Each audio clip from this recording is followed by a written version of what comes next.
Hello, can you guys hear me? Okay, guys, we are live right now. There is some major breaking news. It could actually be the beginning of the war, actually starting right now.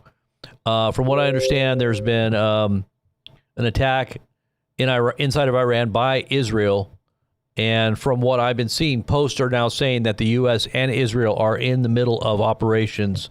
More explosions now inside of Tehran. We're going to cover this on live stream as well. We're going to be showing you guys footage as it comes out. We have live streams right directly from Israel as well as Iran, and you're not going to find coverage like this probably on YouTube at all. And if they do try to do it, they're copying us. But no, we just want to cover everything that's going on in real time, just so you guys know what's happening here. Let's go ahead and look at some of the. I'll show you one of the feeds we're going to be showing off here, and this basically is, an incident map of all the things that are happening in real time, and then I'll also show you guys the actual footage coming out of these different sites here.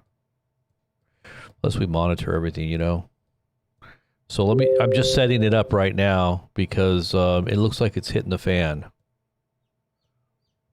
If you hear a bird in the background, those are my little chickie poos are starting to hatch. I'm hatching a bunch of chicks in our little outhouse out here where my studio is. And then let's just see what we got here. If this is all set up here, I want to make sure that this is all set up. So basically what we'll do is we'll just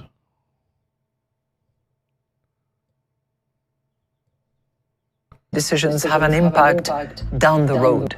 If I hike, cut, or hold, it's not going to have an impact now, nor in 6 months' time, and probably not even in a year's time. So the passing of time. All right, so what I'm going to be doing is trying to make sure that we got the news as it's coming out. I don't think mainstream's talking about it yet. So we're looking at different feeds here. Sky News. This is Euro News. Nobody's talking about it yet. DW, CNBC. Let's see what CNBC says.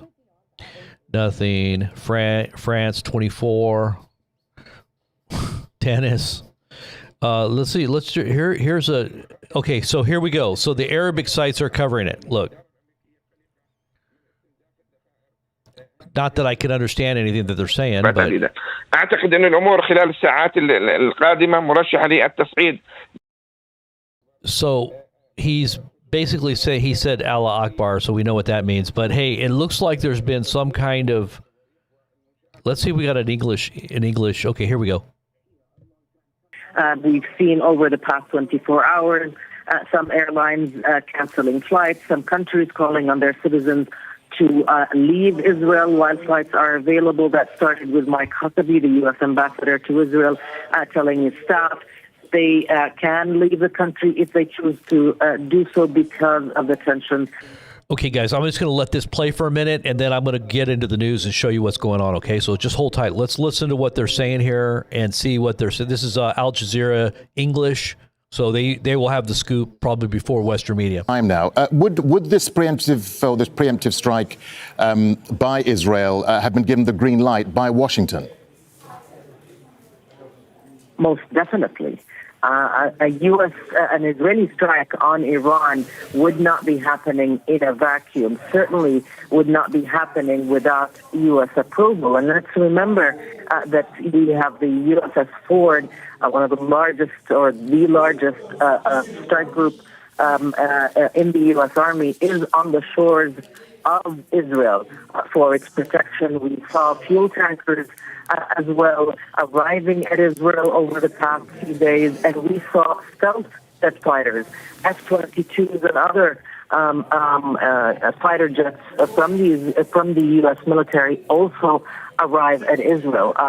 Overnight, we saw the Israeli army also deploy air defense missile systems in strategic areas in Israel where the Knesset is, and other locations, all of that were announced as precautionary or precautionary measures. But we now know that this was in preparation in lieu of plans, it seems, to conduct that preemptive strike on Iran. Yeah, and just talk to us, Noor, about those air raid sirens that we heard going off in Jerusalem and Tel Aviv. Just talk us again through what you've been hearing there about what's happening and what the civil population are being told. Well, the civil population has been told to be near a shelter. In Israel, there is a very intricate system of alerts and alarms and public shelters, especially in Jewish Israeli cities. Palestinian Israeli cities, of course, suffer from a severe shortage. But there is a multi-layered system by which the government and public authorities can warn people to take shelter, to be safe. What happened in the past hour or less than an hour is that the Israeli citizens received on their phones alerts telling them that the Israeli army has declared a state of emergency, that emergency spans all of the Israeli territory, well, all of historical Palestine, really, because it did include also the occupied West Bank and Gaza in the map that was received on phones. And so illegal Israeli settlements all across the West Bank would have received the same warnings. And at this moment, what would happen is that Israeli citizens would be following instructions quite closely. If sirens go off again, alerting for a possible counterstrike from Iran, then that would be a different thing. But we are not there yet. We are now in the phase of Israel launching that attack and then possibly bracing for retaliation. But for now, it is just warnings. It is assuring the public that Israel is ready, that the Home Front Command is ready to give instructions in all areas, and that only essential activities will continue. So there is a ban on educational activities, gatherings, and going to places except for essential services. Basically, Rashad, all life activities, all ordinary activities have now halted in Israel because of this strike on Iran. Noor, so we're just hearing now from the AP news agency, just sort of backing up what you've been saying there. Both AP and Reuters are saying, and this is coming from the Israeli military, that schools across Israel are now closed. The public have been informed to work from home. Public gatherings in Israel have been banned. Let me just repeat that for our viewers who are just joining us here. We're hearing from the Israeli military that schools across Israel are closed, public informed to work. All right, guys, we're going to give you guys the scoop on all the stuff that's happening before mainstream gets it. Even Al Jazeera. I had to run over here. I'm sorry. I'm out of breath. Okay, so we're going to give you guys all the 411 right now. The 411 and the 911.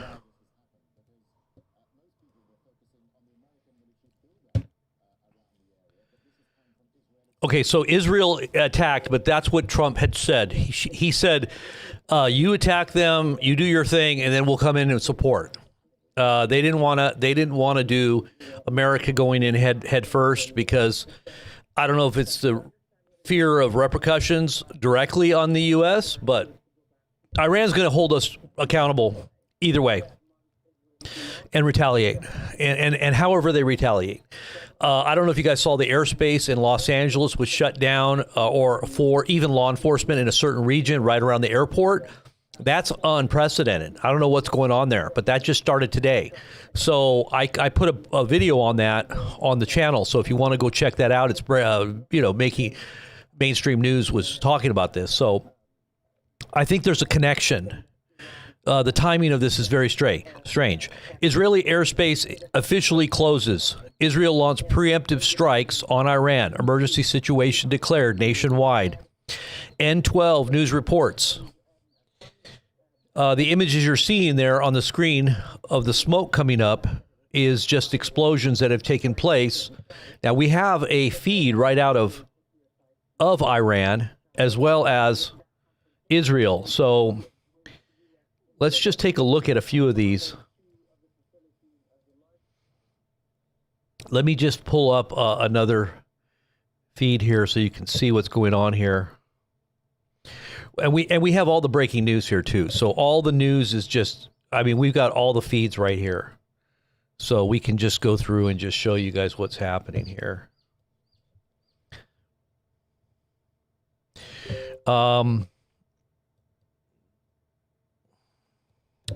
This right here is Tehran. And let's see if we can see anything going on here.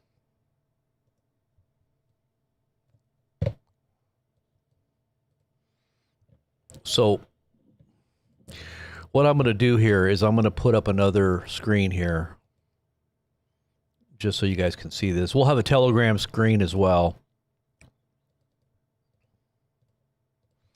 I'm just setting it up here. Just hold tight. Okay, this is number 4. And this is a live feed right here. So this is it's Iran. This is where the nuclear facilities are. So there's a camera here for a reason. It's blurred. You can see it's blurred. I hear, uh-oh, something's going on. Look at, you can see smoke down at the right. Let me get out of the way there. You can see smoke down here at the bottom. Look down here. Look at this cam right here. You see that cam right at the bottom? That looks like smoke. Or unless it's, I heard car alarms going off too. Let me just turn it down there so you can hear me. Sorry about that. It's got some wind in the background. I'm going to just turn it down. But it looks like there's something going on there in the background. On the bottom right-hand corner. Unless that's clouds. Okay, so I'm going to be giving you guys let me just turn this down. Some of the 411 here. Let me just go through some of the news here. Okay. Yeah, we should just show you this. This is all the Telegram stuff. This is better. Let me just get the Telegram stuff up here really quick. This has got terrible sound back in here. Okay, here we go. Telegram.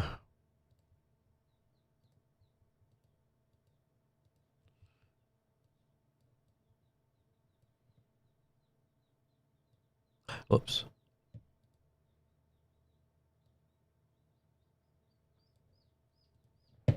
Okay, here's some Telegram news. Whoops. Okay, so it says documented the moment the attacks in Tehran happened. So this is right when it happened. Let's just take a look and see.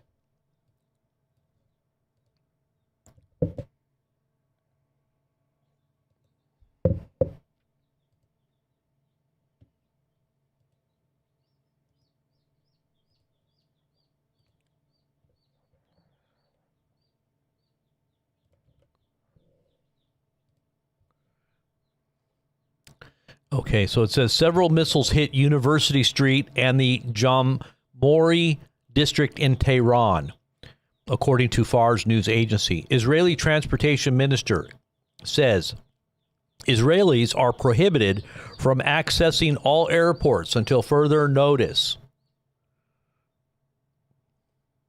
The Israeli Defense Forces have put out this tweet following a situational assessment. It was determined that as of today, Saturday at 8 a.m., I think it's 8 a.m. over there right now, immediate changes will be made to the Home Front Command guidelines. As part of the changes, it was decided to shift all areas of the country from full activity to essential activity. The guidelines include a prohibition on educational activities, gatherings, and workplaces except for essential sectors. The public is required to follow the guidelines published on the official Home Front Command channels. Full guidelines will be updated on the National Emergency Portal and the Home Front Command. Okay, so here is some of the other footage here. We looked at some of this. Let's see if we can see what this is. This is probably the same footage here. Okay, so this is right when it happened. Let me get this one up for you guys. I'm just setting up all the different feeds right now, so I don't have to do this. Once I do it once, I'll just have it done. Okay, so here is the feed of that moment when it took place. Okay.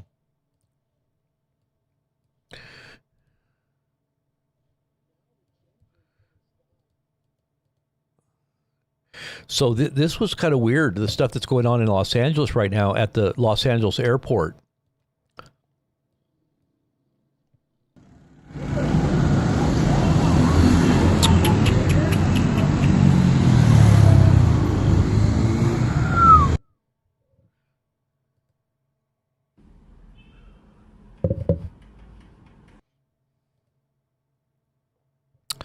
Just some of the scenes of what's going on there.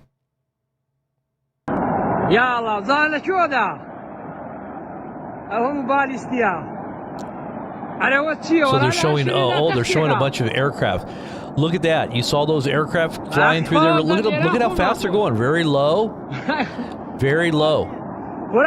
They're coming in. You see them coming in there? Yeah, right here. Look. You're seeing them coming in. They're just going. There's huge amounts. So what you're seeing here, guys, I want to just get this out. You're seeing Israeli aircraft or possibly even U.S. aircraft flying very low to the ground coming into Iran. Look, here we go. You see those two right there? There's two there. There's another one right there. Two there. Actually, two. Very low to the ground.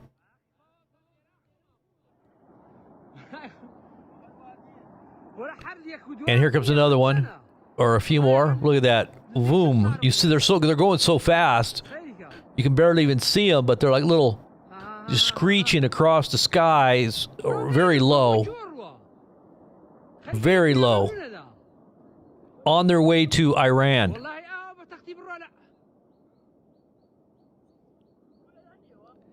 Oh no, those are cruise missiles. Those were cruise missiles. I'm sorry. I was thinking that those were jets, but no, those are cruise missiles. Cruise missiles headed toward Iranian airspace from Syria. This is a view from Syria. So these are coming in from Israel. These cruise missiles were spotted in Syrian airspace headed toward Iran. They were launched from Israel. So that was just right, just now coming in. Here's some more footage of the damage there that's taken place as a result of those strikes. Now, what's going to end up happening is you're going to have retaliations. Okay, so what we're seeing here now, let's see what this is. Getting some more updates here. Channel 12 is citing a source in that security field, reports that this is a joint American and Israeli attack. Explosions are once again heard in Tehran. The second wave of Israeli airstrikes has begun. Israeli transportation minister. Israelis are prohibited from accessing all airports until further notice. Okay, so they're expecting a massive retaliation from Iran any moment. They're going to probably use hypersonic missiles. Guys, this is huge. Hypersonic missiles are coming. Okay, I'm getting you all the footage. I'll have all the footage, you guys, from when it hits. I will have it first. Anybody else out there that is not monitoring what I monitor, they're not going to have it until later. We're going to be the first on it. Just so you know, get the word out that we have the best coverage. Make sure you share it everywhere. We got all the sources right directly in the locations, Iran and also in Israel. And even in Syria and Iraq. We got all kinds of accounts that we look at. Let's just see what they're saying here. This is just a few of the other ones. Let's see. We saw all this. Let's see if we can see the moment it happened. Okay, one of the attacks is the presidential building in Iran. So one of the attacks was a presidential building inside of Iran. And we probably don't have footage of that yet. This is obviously daytime, shock and awe. They want everybody to be in awe and shock, right? This is probably what this is going to be. This is the armada that's just now posted at the door of Iran. Okay, so that's all good. We're going to go into some other footage here now. Okay, so let me go back over here.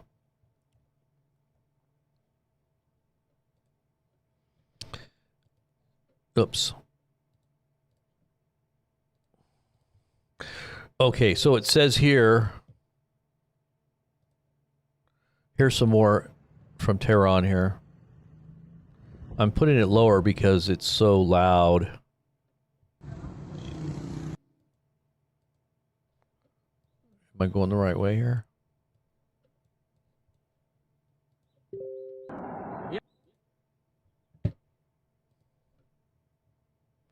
Okay, here we go.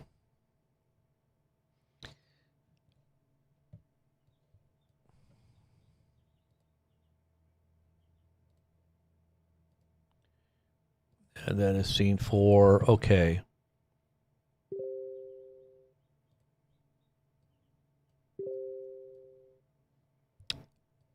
Hold on, guys. Once I get set up here, I'll be good. Here, just hold tight.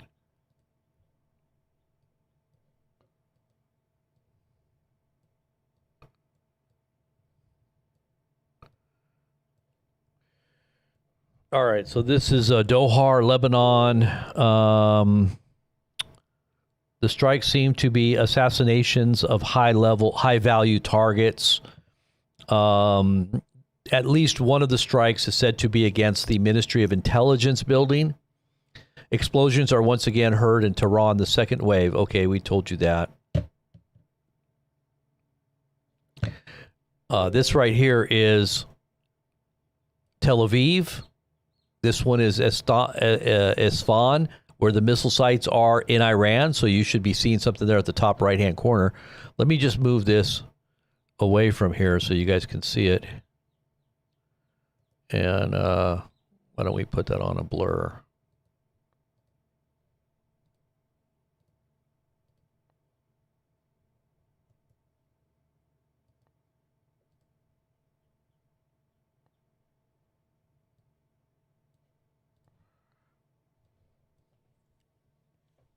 So this is going to be a good site to monitor.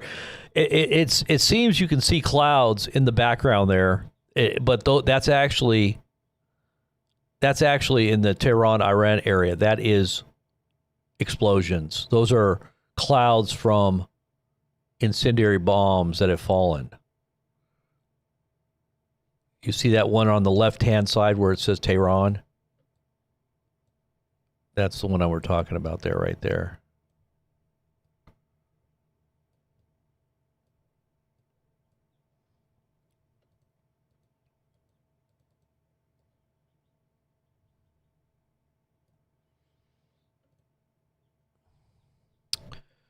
All right, so let's get back over here to the Telegram page really quickly.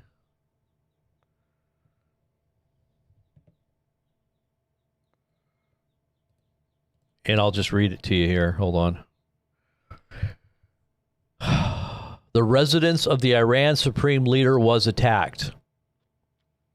This is according to an Israeli source. The resident of the Iran supreme leader was attacked.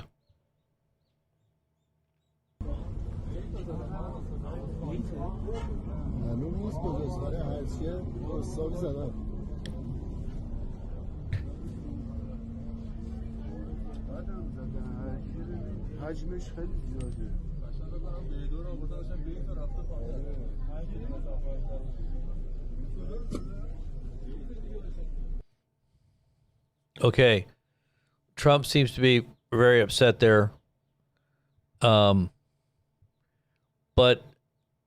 we're about to see eternal peace. Don't worry. Eternal peace is on the way. And the Epstein files will be released shortly. All of them. Unredacted. And a lot of people are going to jail. Trust the plan.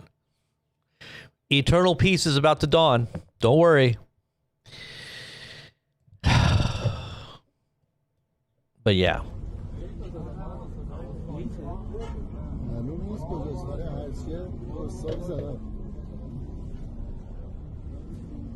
So far, about 30 targets, it says, have been attacked, including the home of the Iranian leader and the intelligence headquarters of the Revolutionary Guard. 30 targets have been attacked so far. A large number of targeted assassinations have been carried out in Iran. Each missile was directed at a specific target.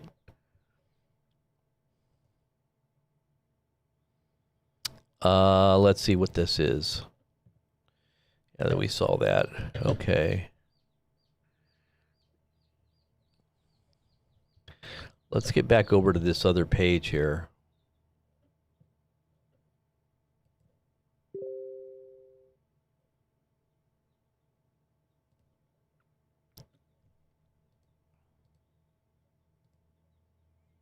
Okay, something's going on here on the other feed here. Let's take a look at this.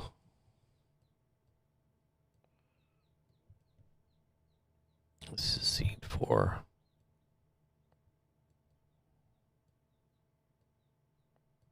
We'll put on the news in the background so we can kind of listen. Largest facilities, most protected facilities by B-2 bombers from the United States, and then a ceasefire was called. In the past 2 months, there have been escalating tensions that started after U.S. sanctions basically collapsed the Iranian economy. There were protests, large-scale. Okay, so we also have strikes right now in the Maharabad airport in Tehran. So strikes have taken place now at the airport. The U.S. President Donald Trump had signaled that he would attack Iran because of accusing it regarding its nuclear facilities, nuclear program, its ballistic program as well, and its crackdown on protests. Israel all along has been quite enthusiastic about these events. The Israeli Prime Minister, of course, has been advocating for toppling the government in Iran for decades, not just since June of 2025. And so we've had a flurry of activities in the region. Regional leaders, countries like Saudi Arabia, Qatar, Turkey, and others have been adamantly against attacking Iran, against overthrowing the government, and they have been engaged with Washington to try and prevent such a confrontation. Several rounds of negotiations, of course, have taken place, the last of which was just 2 days ago, and then the Omani foreign minister. Oil prices have gone up 2% since the attack started. I told people that it would go up twice the price that you're paying at the pump now, maybe even triple price once this thing begins to get really hot and heavy. If there's retaliations inside of the U.S., I think there's also a possibility that we could be seeing some, operatives that are going to be doing operations inside of the U.S. as well. That closed airspace, even to law enforcement right outside of the airport in Los Angeles, is very strange. If you haven't seen that report, go check it out. I just uploaded it.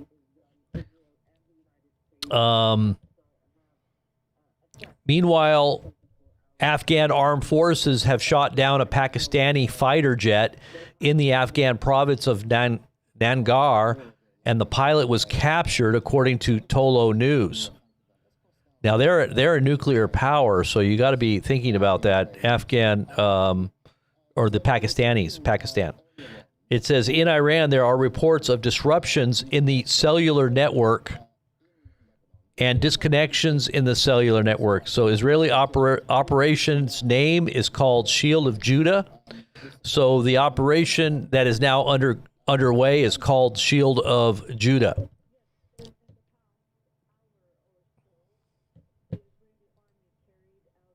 Of airstrikes in southern Lebanon, targeting a number of areas, particularly in the Iqlim al-Tufah region. what we've been seeing in recent days is an Israeli escalation in attacks. Yes, there's supposed to be a ceasefire in place since November 2024. Israel not complying with that ceasefire, near daily strikes since then. But in the past few days, we've seen this escalation, and Israel, the Israeli army focusing its targets on what it believes are strategic infrastructure belonging to Hezbollah. This morning, targeting the Ikrim Tafah region. This is a mountainous region where the Israeli army believes Hezbollah has rocket launchers, weapons depots, underground facilities. Just on Thursday night, they carried out a wave of airstrikes in the east of the country, in the Beqaa region, where Israel believes is the operational base of Hezbollah, where they have strategic weapons like long-range missiles.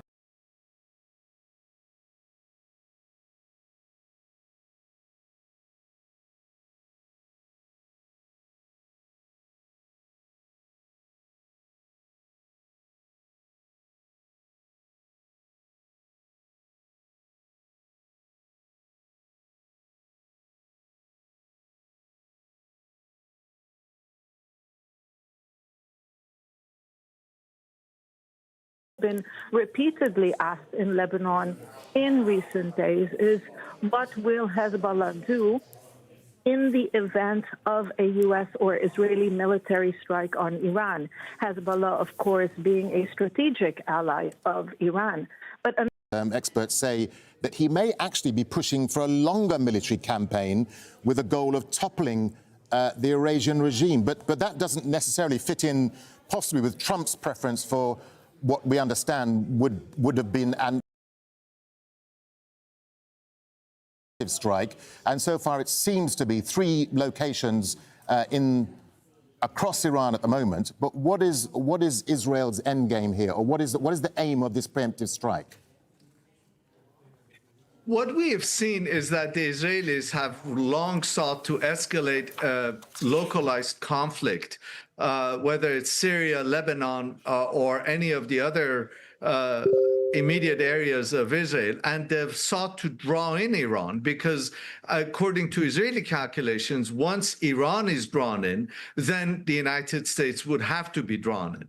And so this is kind of a perfect example of an Israeli playbook to launch limited strikes on Iran, provoke Iran into a massive attack, then in turn provoke the United States into a prolonged involvement. We know also, as you mentioned, Darren, that the United States has been talking about a limited strike, at least Trump has, and within the Trump administration, we've got people like Vice President Vance, who oppose a prolonged military engagement, and people like Secretary of State Rubio, who just a couple of days ago talked about Iranian missiles as an existential threat, not just to the United States, but to America's regional allies, and therefore came pretty close to calling for regime change. And so what we have is kind of lack of consistency on the part of the United States in terms of exactly how to become involved, how to engage with Iran diplomatically, either or through a limited military conflict, or a prolonged war that would entail regime change. And I think the Iranians have been braced for a prolonged war. Now, whether the Iranian government can afford a prolonged war of attrition the way they've been planning on it is a different case. But certainly the Iranian government has been preparing itself for a prolonged war of attrition, which in its calculations, neither Israel nor the United States can afford. All right, Mehran Kamrava there, Professor of Government at Georgetown University here in Qatar. Mehran, always good to have you with us. Let's bring in, if we can... All right, so there's also reports that the Mossad is calling on Iranians to cooperate with the Israeli intelligence service. And this is written in Arabic or in maybe Farsi. I don't know. It looks like they've appealed directly right to the Iranian people. that the US is actually making joint attacks. They are working with Israel on these attacks on Iran. Let's bring in Akiva Eldar. He's an Israeli political analyst. Akiva, you're in Tel Aviv. We've been talking to you now for many months about the buildup. Okay, we got some new strikes that are happening right now in Qom, in Khorramabad, and Esfahan. Now, Esfahan is where the nuclear facilities are, so we might be able to look at some of those real-time feeds here. Let's see if we can find the Esfahan one. Okay, it's on this other feed here. So this would be Esfahan up here in the top right-hand corner. Also, the one right here, Esfahan, Iran number 4. That's a real-time video there, too. So they're saying that attacks have happened. Okay, Israel declares an immediate state of emergency across the entire country. The war has begun. Daily Iran News. The war has begun.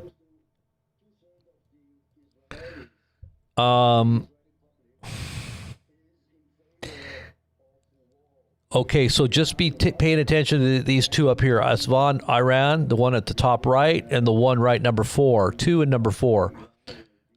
These two right here, you should see something. It looks like there's smoke and dust over there. It might be happening right out of camera range there. But there has been attacks that have just happened there as well. And like I said, those are the nuclear facilities that are, I believe, in the mountainous areas there, right there where you're seeing those mountains. Because this is happening after the big, involvement of many Iranian people in the kind of revolution and what the Iranian regime is doing to its people. So now Israel wants to appear as the peacemaker in the Middle East and as saving the Iranian people from the Ayatollahs and from their own leaders. Akiva Eldar, thank you so much for joining us on Al Jazeera. To our viewers around the world, if you're just joining us. Okay, so they're saying the IDF Home Front Command has imposed restrictions nationwide as Israel launches strikes on Iran. Following a fresh assessment, the military says that all educational activities, gatherings, and workplaces, except for essential sectors, will be prohibited. So they're expecting a massive retaliation from the Iranians.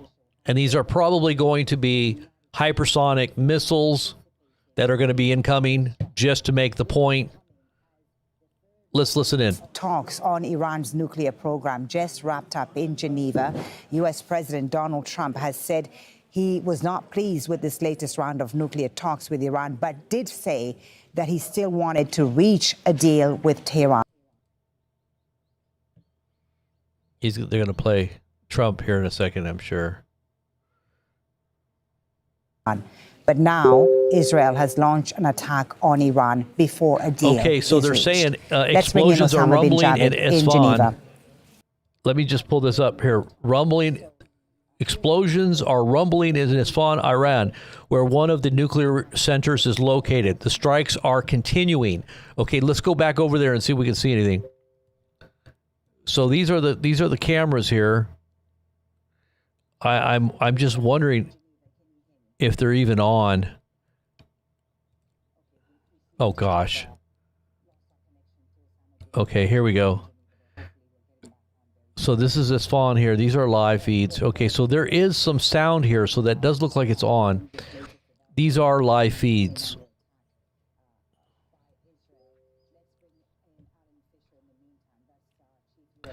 Okay, image from Ulm, the city that it's south of Tehran. Let's see if I can show you this one.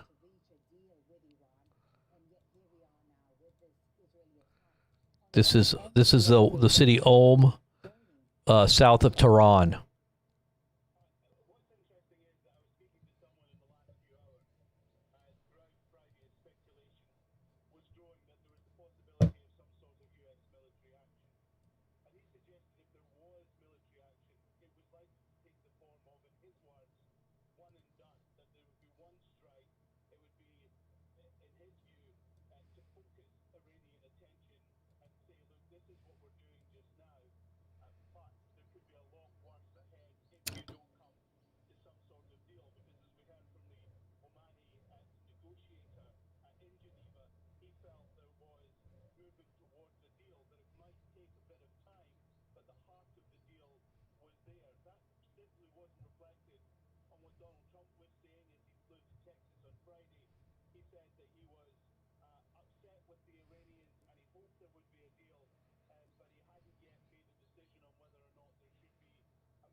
Of regime change there.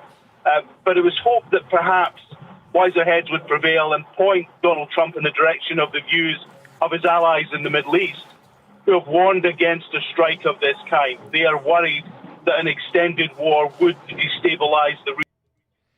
Okay, so this is some other footage here. The Israeli Air Force has begun a massive bombing campaign against Iran's capital, Tehran. So let's look at some of those visuals.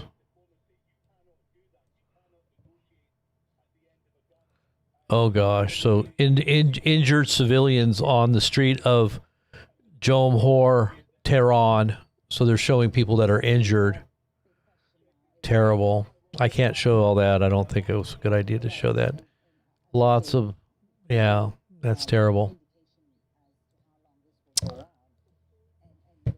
So now that whether this strike will complicate the negotiations if they do indeed continue. Also worth reminding our viewers, Alan, that this is coming, of course, as we've seen a huge U.S. military buildup in this region with 2 carrier groups and hundreds of aircraft arriving in the region, even as the negotiations, as the diplomacy was going on. You know, presumably there will be some sort of retaliation from Iran. We don't know the extent of it. We don't know what it's going to look like. The U.S. would have been preparing for a retaliation. And they have been, and we saw that in the last 24, 36 hours with the likes of the Israeli embassy the United States embassy in Jerusalem ordering the evacuation of all but essential staff. That was a hint that there was something that was going on, that there was concern. And of course, they were saying, well, the talks are still continuing. This would happen in the normal course of escalating tensions, but it was certainly a significant moment. And of course, there will be concern that there will be strikes, not just against Israel, who said this attack was theirs, but now the United States and United States targets because they are saying that they are participating. We don't know the level of participation. We don't know if it was just intelligence. We don't know if there was some sort of logistics involved. But we know that the United States, as you say, Paulie, has a significant presence in the Middle East at the moment. It has been a huge build-up over the last number of months, and the concern was that the United States wasn't just putting its troops in the region to walk away. They were putting their troops in the region to carry out some sort of military strike. And of course, the US is buoyed by Operation Midnight Hammer, the operation in June, which Donald Trump insisted had obliterated Iran's nuclear program. It went incredibly well for the United States, but getting involved in something beyond a one and done, for want of a better phrase, would lead to significant risks for the United States and politically for Donald Trump. Yeah, let's just show our viewers the military buildup in the region that you've been talking about there, Alan, as U.S. officials confirmed that U.S. strikes on Iran are underway after an initial strike by the Israelis. These attacks, again, coming weeks after the U.S. really built up its military in the region. The world's largest aircraft carrier, the USS Gerald Ford. Now, guys, I'm just going to tell you guys this. Once Iran fires hypersonic missiles, it takes about less than 10 minutes for those missiles to hit Israel. From what I remember, they're going Mach. Some of them are Mach 16, 5 to 7 minutes, 6 to 7 minutes, if I remember correctly, from the last war. So you're looking at a very short period of time once those missiles are launched to impact from Iranian airspace. And there's probably nothing that can shoot those things down. I don't think at THAADs or Patriot missile batteries, I don't think anything like that can stop a hypersonic missile. And so I think that's what Iran's going to end up doing, is they're going to start firing hypersonics right off the bat.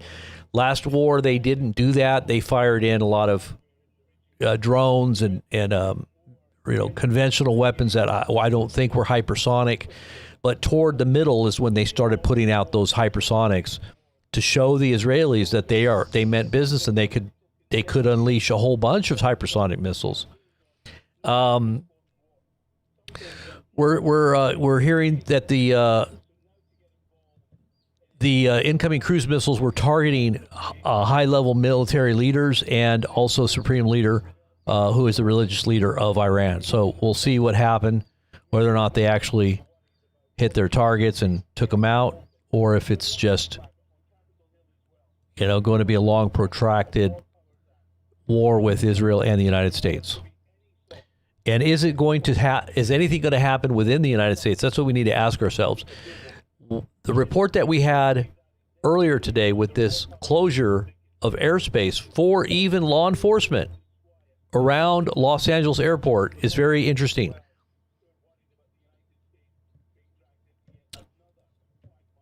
All right, 1 hour ago we saw, let's see here. Is that a real picture, or is that some kind of AI?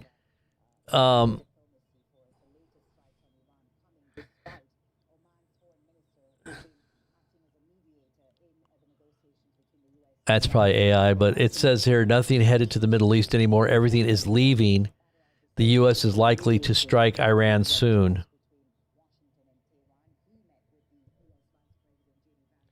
Oil prices are up almost 4%.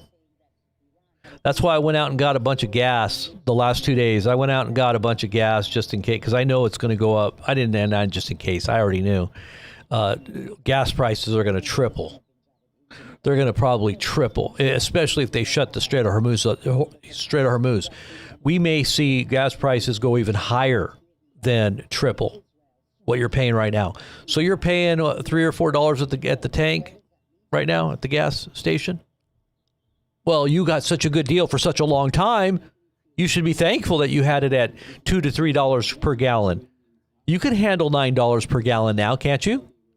Sure you can. This is a time of war. Get behind the president. Come on now. This is a time of global peace, eternal peace. It's the golden age. Our economy is on fire.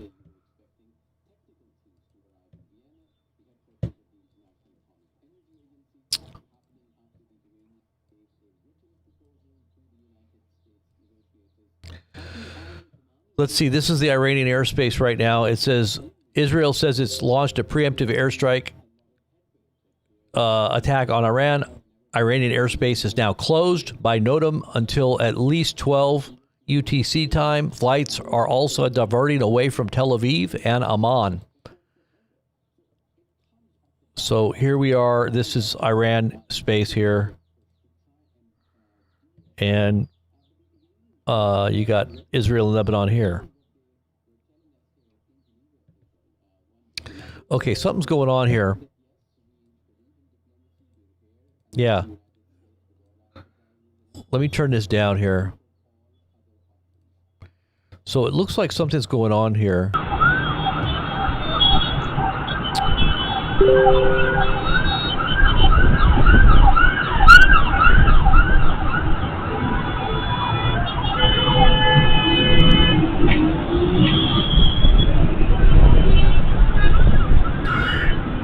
So we've got a Haifa feed too in Israel, the bottom left-hand corner. There's also a Tel Aviv feed. You know, when I'm not on it, it kind of lags. Let me see if this is it. Yeah. So there's something going on there. That's coming from Tel Aviv. Those sirens are coming from Tel Aviv. I can see the Tel Aviv feed right now. So, not sure what that is.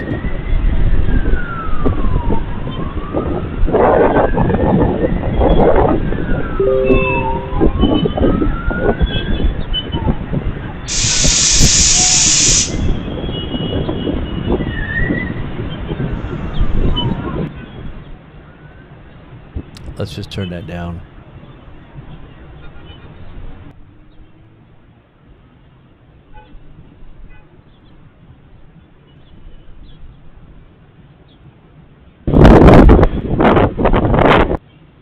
Yeah, that's got a lot of wind feedback there. Let's go back to Al Jazeera here. That if Israel attacks Iran, they are going to reply back to Israel. They're going to attack Israel. And if that doesn't stop, then they are going to hit U.S. military assets in the region, especially the naval assets. And the third phase of that would be to hit U.S. military bases. That is according to one source close to the Iranian foreign ministry. Okay, guys, I have some more updates here.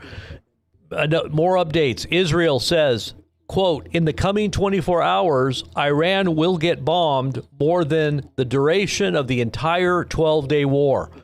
So they're saying that Iran is going to be bombarded in the next 24 hours with more bombs than they received during the 12-day war. That included Israeli and the U.S. bombing of Iran, all within 24 hours. This is what Israel is now saying. So it's confirmed targets inside of Tehran, the Iranian Ministry of Intelligence, Iran's Ministry of Defense, the Supreme Leader's Office, Iran Atomic Energy Agency, the Iranian Atomic Energy Agency, and Parshin, which I don't know what that is, but I think that might have something to do with their nuclear facilities or something.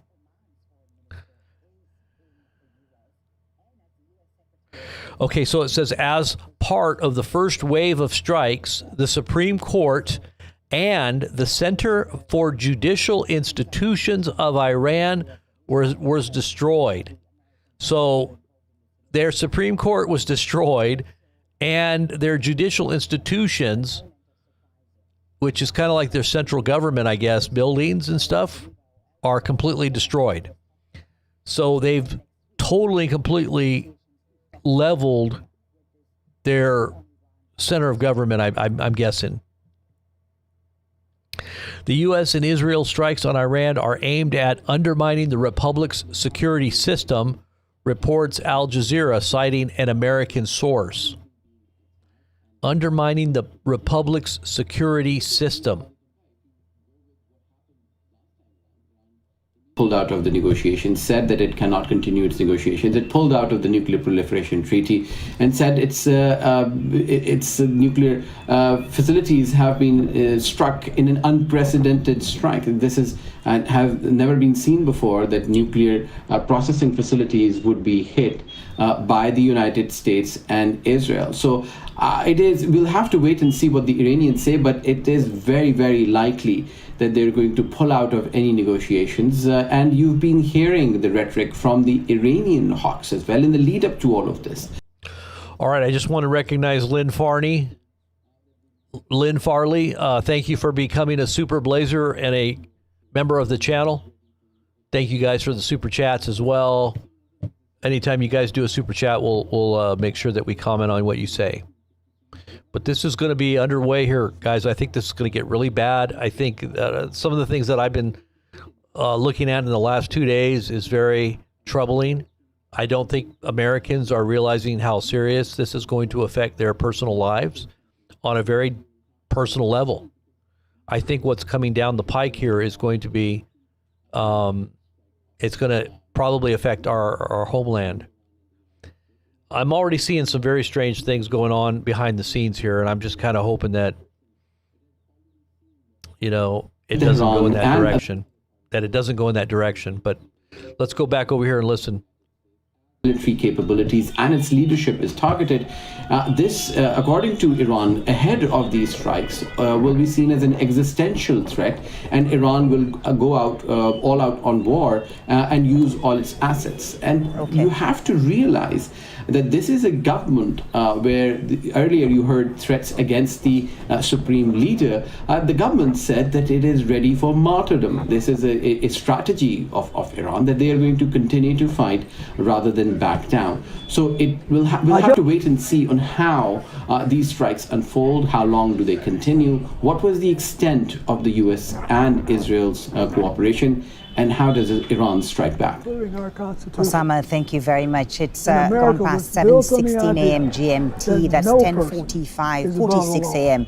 in Tehran. And a reminder of our breaking news story on Al Jazeera. If you're just joining us, the U.S. and Israel have launched an attack on Iran. Israel called it a preventative attack on Tehran. Smoke and explosions are being reported in and around the Iranian capital, Tehran. They're now also being seen and heard in other parts of the country. The attack began around 9:20 GMT. Okay, so some other interesting news here too. Look at this. So this is all hitting the fan right at the same time. That think about the timing of this. So Bill Clinton makes statements about Trump because he was deposed, and he went through a secret deposition where Hillary Clinton and Bill Clinton were talking about making it public. They wanted this thing to go public so that they could be deposed publicly and speak for the whole world to hear. They didn't want to keep this in a secret, closed meeting, secure, highly controlled environment. They wanted everybody to hear what they had to say. And so Hillary came out, and so did Bill, as if they were trying to bring accountability to what was going on within our own government, implying that Trump in some way has something to really worry about. It's not just Bill Clinton. Okay, so here's what Bill Clinton had to say. Check out some of the statements from Bill Clinton here.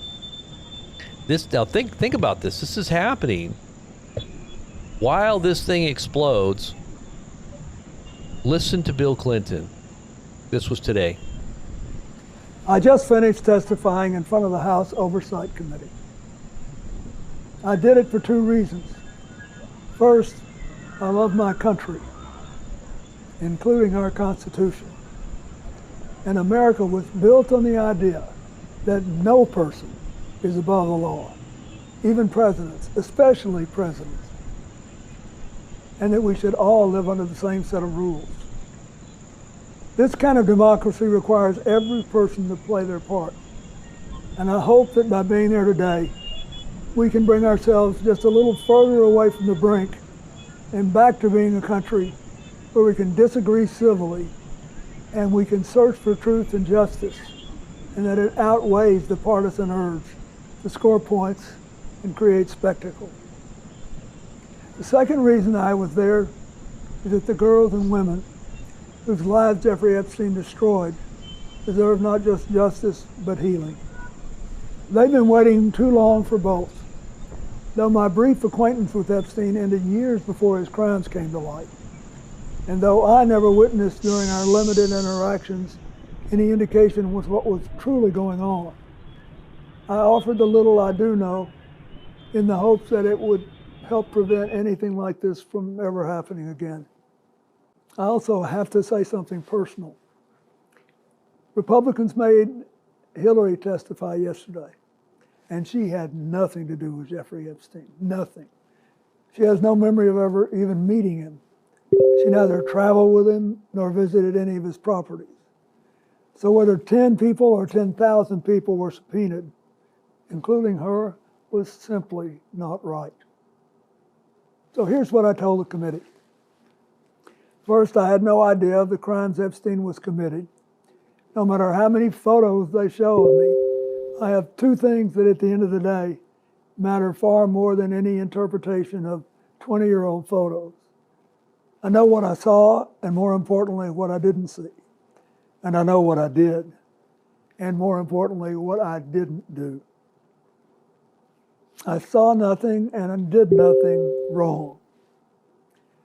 As someone who grew up in a home with domestic violence, not only would I not have flown on his plane if I had any inkling of what he was doing, I would have turned him in myself and led the call for justice for his crimes, not the sweetheart deal that he got.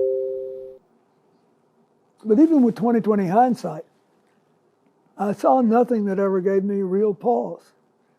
We're only here today because Epstein hid it from everyone so well for so long. And by the time it came to light with his 2008 guilty plea, I had long stopped associating with it. When the video of my testimony today is released, I hope it will motivate everyone to go in front of Congress to say what they know. I hope it will motivate the Justice Department to finally release all the files and to ensure that this never happens again. Wow. So it's almost as if they're trying to turn the tables on Trump now. So this is why they kept the deposition secret. They didn't want this to be public. They didn't want Bill Clinton or Hillary Clinton to be seen or heard by the general public in a public deposition the way they wanted. But anyways, I just think that the timing on this, the reason I'm showing this is because the timing on this is very interesting, that this seems to be happening right as everything is blowing up in the Middle East. Don't you think that's kind of weird, the timing on this? Well, I do. I don't think of anything as coincidental. Okay, so what else? We've got Israeli jet. The space in Iran is dominated by Israeli and U.S. jets right now. This is the airspace. These are jets inside of Iran. I'm guessing these are either U.S. or Israeli jets. Airspace over Israel, Iraq, and Iran has been closed. Wow, that is absolutely crazy. Let's get rid of that really quickly here.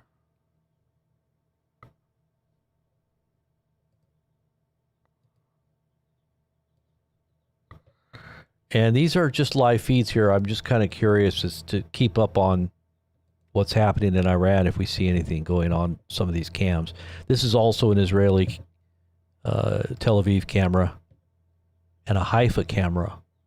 And we know that Iran is now preparing for retaliation. So here is some reports right now about retaliation. The Iranian reports of targeted eliminations of very senior officials in Iran, in the Iranian government. The Iranian television switched to broadcasting war songs as this began.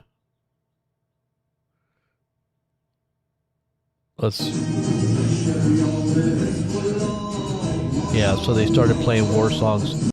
As this began, they began to play war songs. So listen to this. Iranian media, the targets of the strikes in Iran were the building of Ministry of Intelligence, Ministry of Defense, and the residence of Supreme Leader Ali Khamenei, and the Atomic Energy Organization of Iran. Here's a quote from Reuters. Tehran is preparing for retaliatory measures. The response will be crushing. So this is going to be happening within the hour, I bet, or so. These hypersonic missiles are going to be launched en masse on Israel. So this is why the Israelis are now evacuating all airports. They're telling everybody to stay next to their military bunkers and bomb shelters.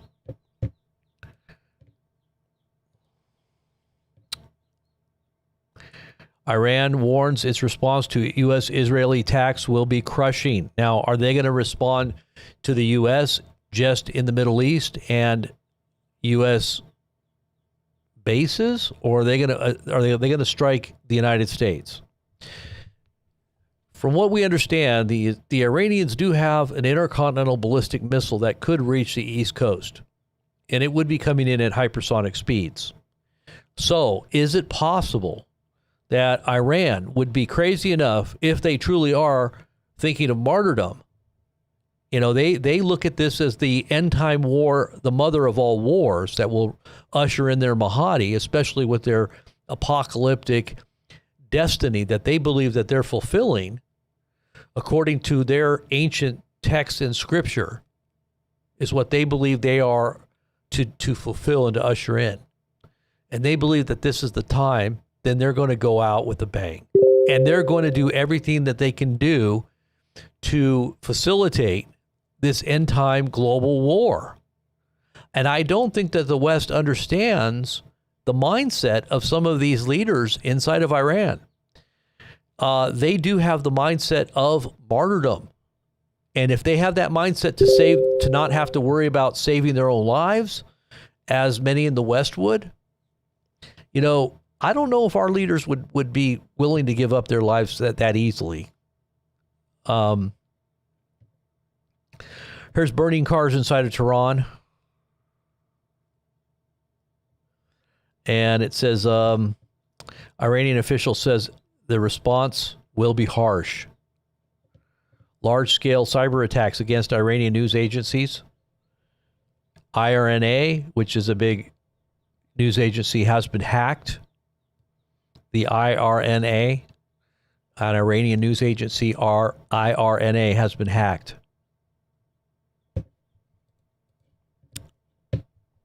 So I would say we should be very aware of what's happening now inside of Israel. Now, we've got Israeli cams here. Let me see if I can still get those up. Do I still have those Israeli cams? We have the Tel Aviv cam. That should be interesting to watch there. Let's just listen in again and see what they're having to say here. Make sure you share the feed and thumbs up the feed here on YouTube, and let everybody know on your social media that you're watching some great coverage. I also wanted to thank J Bar. God bless J Bar for the $2 super chat. You're awesome, J Bar, and your family. I can see a picture of your family there.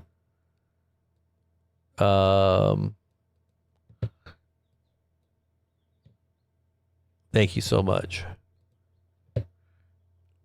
And let's see what else we got here. Looking at some of your comments here.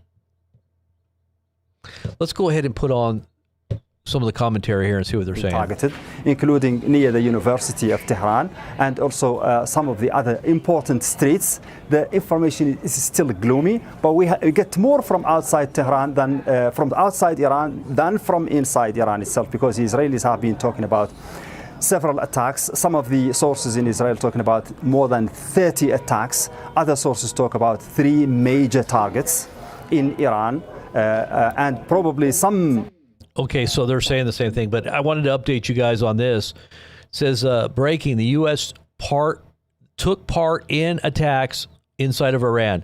Multiple reports now from Israel, Hayom, and Reuters confirm that American strikes were launched from regional bases in Iraq and Jordan. Witnesses report seeing jets over Mosul, Iraq. So they're saying now that the U.S. was very involved in these attacks, and retaliation should be coming toward U.S. bases and or other interests. Now, they did threaten to hit U.S. bases in Central America as well. They said, if you're going to be in our backyard, we're going to be in your backyard. This is what the Iranians said. Threats were made against the U.S. recently, and they said they have missile bases inside the Amazon. Can you believe that? They said they've got missile bases inside of Amazon. Now, that might be some kind of undercover missile system that they have that they say they can hit U.S. bases with. Now, I don't know why they would reveal that if they really wanted to, be stealthy and take the U.S. by surprise. But that was something that the Iranian government made known recently. Do they have the potential to hit us inside of the U.S.? That would be something that would be very interesting to see how that would play out. Would Donald Trump nuke Iran?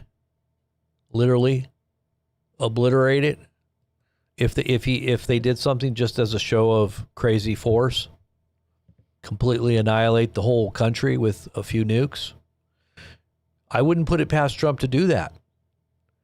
To make a point, to show the whole world that he would do it. He would be a president that would use nukes. That is if Iran did something to the U.S. That would be in response to something that would happen inside the U.S. Then you got to think about false flags. If this is also something that would take the world up to a notch that would totally, completely make everybody forget about the Epstein files, make everybody forget about everything else that is not being done in accordance with MAGA and MAHA principles and expectations and reasons for why they voted. This would all rally the troops, put aside your differences, put aside your feelings and emotions and what your expectations were.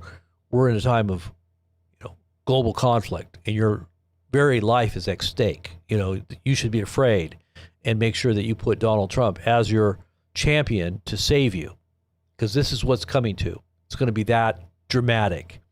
I think it's going to go to that point. In my estimation, that's what I projected a while ago, that this is where it was going to go. And when you pick a target like Iran, an ancient power, a very well-connected power demonically to the spirit realm, you're talking about an ancient prophecy going all the way back to Daniel. And in connection with the last days, Iran is right smack dab in the middle of it. In fact, they're the main focal point of Daniel and his last day prophecy. It's Iran, the Prince of Persia. So I've always said that when this took place with Iran, when Israel and the United States go to war with Iran, you would see a massive economic collapse take place. As the beginning of the fall of the dollar. It would start in the United States and affect the whole planet, because the whole monetary system is based on our dollar. But it would begin here, and it would ripple out across the whole world. And this would be the indicator that we were in World War III. So this is the linchpin. Iran is the linchpin. If for any country to be the linchpin, it would be Iran. And the Israelis know that. And they know that it's going to throw everything into chaos. And that's what they're hoping for. The Israelis need this to happen so they can kind of slink off into the, it's that whole idea of Revelation chapter 12, where they're given America's wings. Remember, the wings of an eagle are given to the Israelis, and they fly away into the wilderness, and they're safe for a period of time, remember? But the wings are taken from an eagle. Okay, so what happens to that eagle? No more wings, no more power, because your wings are your power, right? So I think that what's coming for America, they're going to be very surprised. I think we're going to be very surprised at how badly this is going to affect the homeland. Not to mention the whole global economy. It's on a reset, all right. Yeah, it's going to be a golden age that's going to be ushered in by chaos, because the Bible, a lot of these occultists will say it's chaos it's an order out of chaos. They have to have the ability to rebuild better once everything is been brought down, right? It's got to be brought down.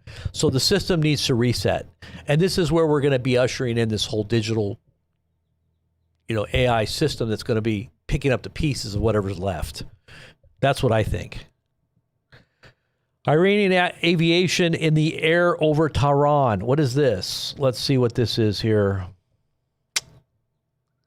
I guess that was Iranian aviation. Okay, so I thought it might have been U.S. planes, but I guess it's not.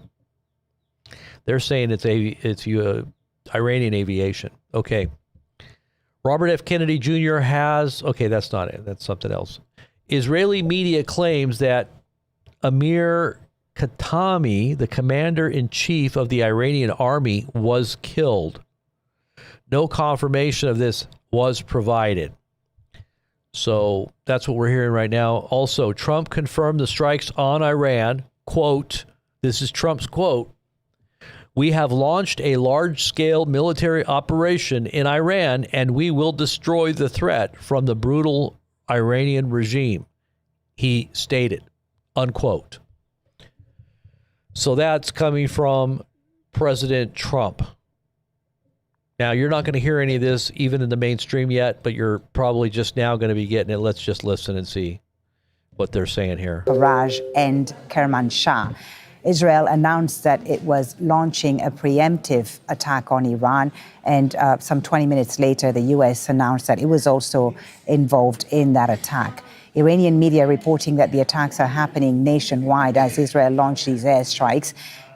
Okay, so the first strikes on Tehran were carried out with Tomahawk cruise missiles from U.S. ships in the Gulf of Oman. So these attacks on Iran came from the Gulf of Oman from cruise missiles, and that's what we saw coming across the sky. I think those cruise missiles might have been Israeli, though. But I know that they're saying here that they came from Tomahawk missiles as well from U.S. ships. What's the latest from Washington, D.C.? The U.S. Confirming that it is also involved in this attack on Iran. What's the extent of its involvement?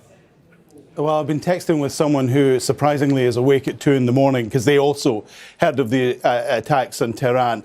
They seem to suggest that they believe that the United States' involvement in this is towards decapitating the head of the Iranian regime. They say that from what they can understand, the attacks were concentrated in areas where the supreme leader may well be living.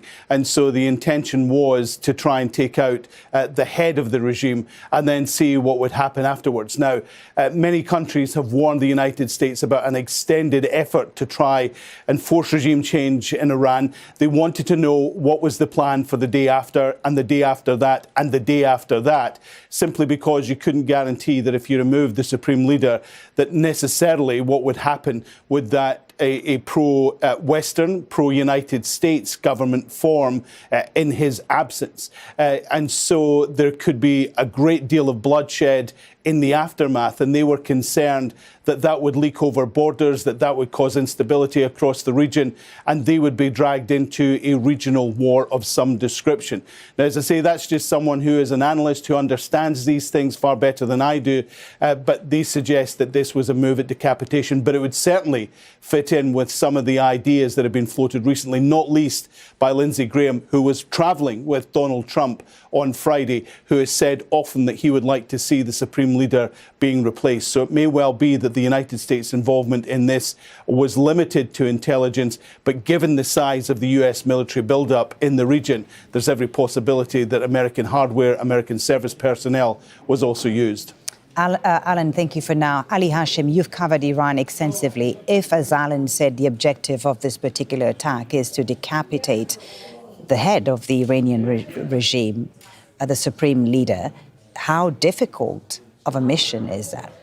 Well, it's clear from the locations where we saw these attacks are on that the main objective is not just decapitation, but even hitting the command and control in the country. So hitting Pasteur Street, where the presidency is, and the Supreme National Security Council, hitting the surroundings of the leader's house and the Assembly of Experts. So it's not only decapitation, but also preventing the Iranians from going towards the plan B, if there's a plan B. Now, but presumably the Iranians would have prepared for such a scenario. Now, just in case there is a second plan and a third plan and a fourth plan, and this is what we've been hearing from the Iranians, that there are several contingency plans, given the fact they've already seen this. This is a deja vu moment that they've seen on the 13th of June. Now, but then were they going directly after the supreme leader in June of last year? Well, there were 3 attempts on the supreme leader's life in the June war, but they failed. There was an attack on the Supreme National Security Council convening, including the president, the parliament speaker, ministers of intelligence, all the main actors in the Iranian decision-making process. And this also failed, but they were able to hit the command and control in the military, mainly the commanders of the army and the IRGC. So now, even if this succeeded, even if they were able to kill the supreme leader, will this mean that the establishment in Iran is going to collapse? This is a very complicated web of influence and also of councils that is made so that even if the head is gone, it's going to be, it's not going to be an immediate collapse, or it won't collapse directly. An Iranian official now saying that Tehran is preparing for retaliation, Ali, and that the response will be crushing. What might the response look like? Well, we know the main asset the Iranians have is their ballistic missiles. And actually, this is one of the issues that the Americans and the Israelis wanted on the table. And the Iranian didn't want it on the negotiating absolutely. table. Because they knew that the moment they are going to give up their ballistic missiles, then they are going to be open for any attack. And also, besides that, they have their own drone program that was tested in Ukraine, the war in Ukraine by the Russians. So these are two main military assets that they might be using. Also, there is a possibility that they might be activating the region, their own. Okay, guys. Some more news. Breaking news. Breaking news. A new wave of Israeli jets is headed toward Syria.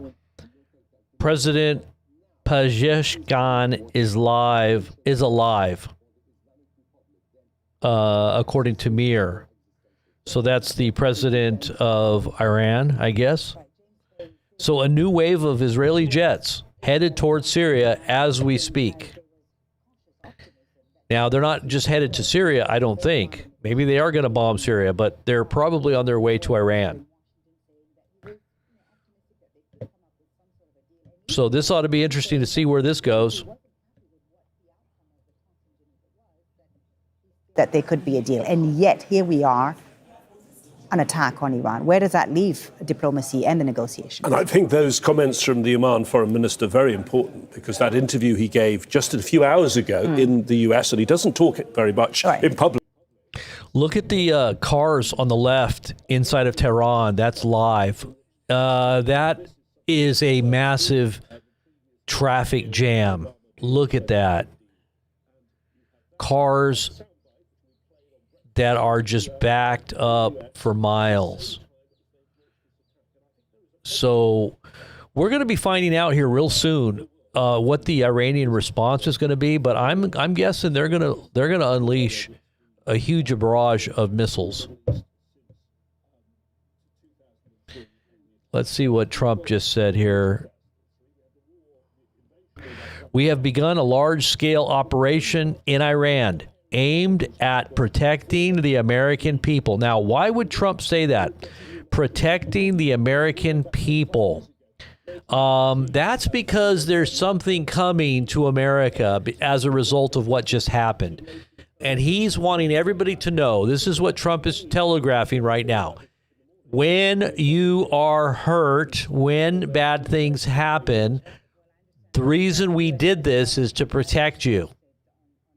No, I think the reason why bad things might happen from Iran to the Americans is because of what we just did. But are they going to say it's preemptive? I guess this is what... Listen to what Trump just said. The U.S. will destroy Iran's missiles and raise its missile industry to the ground. We are going to annihilate their Navy. This is what Trump just said. We're going to annihilate their Navy. We're going to destroy Iran's missiles and raise its missile industry to the ground. U.S. President calls on the IRGC to lay down their arms. This is the... Listen. In 1983, when a number of U.S. Marines were killed in Beirut, he's now saying that involved with the attack on the USS. He's also talking about the USS Cole, which often was attributed to Al-Qaeda. So Donald Trump is laying out the case for why he's... Okay, so they just talked right over Trump. They didn't even let me just see if I can get this. This is what Trump is saying. Let's see if I can get the actual Trump. Okay, here it is right here. All right, let's listen to see what Trump said. Let's turn this guy off here. Trump just spoke just now. So let's go ahead and hear what Trump had to say. This is Trump addressing the nation here. There we go.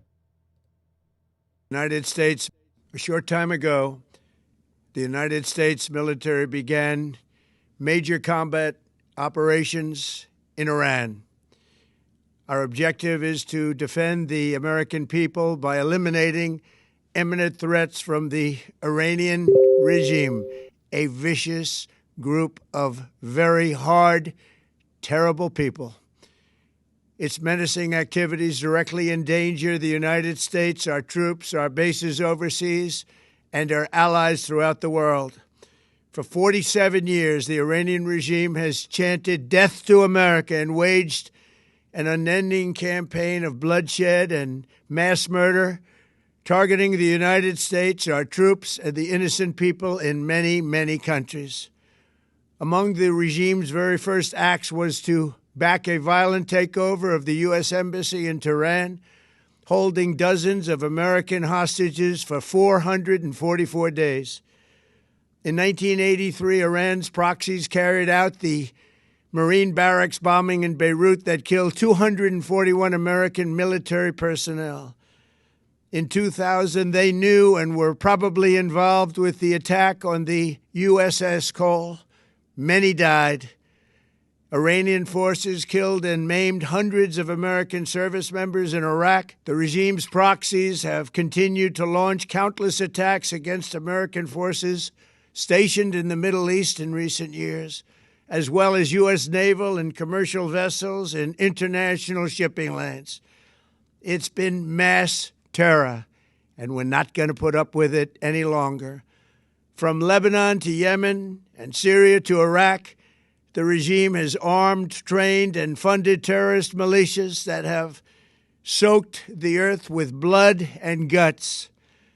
And it was Iran's proxy, Hamas, that launched the monstrous October 7th attacks on Israel, slaughtering more than 1,000 innocent people, including 46 Americans, while taking 12 of our citizens hostage. It was brutal, something like the world has never seen before. Iran is the world's #1 state sponsor of terror and just recently killed tens of thousands of its own citizens on the street as they protested. It has always been the policy of the United States, in particular, my administration, that this terrorist regime can never have a nuclear weapon.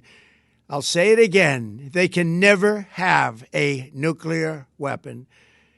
That is why in Operation Midnight Hammer last June, we obliterated the regime's nuclear program at Fordow, Natanz, and Isfahan. After that attack, we warned them never to resume their malicious pursuit of nuclear weapons, and we sought repeatedly to make a deal. We tried.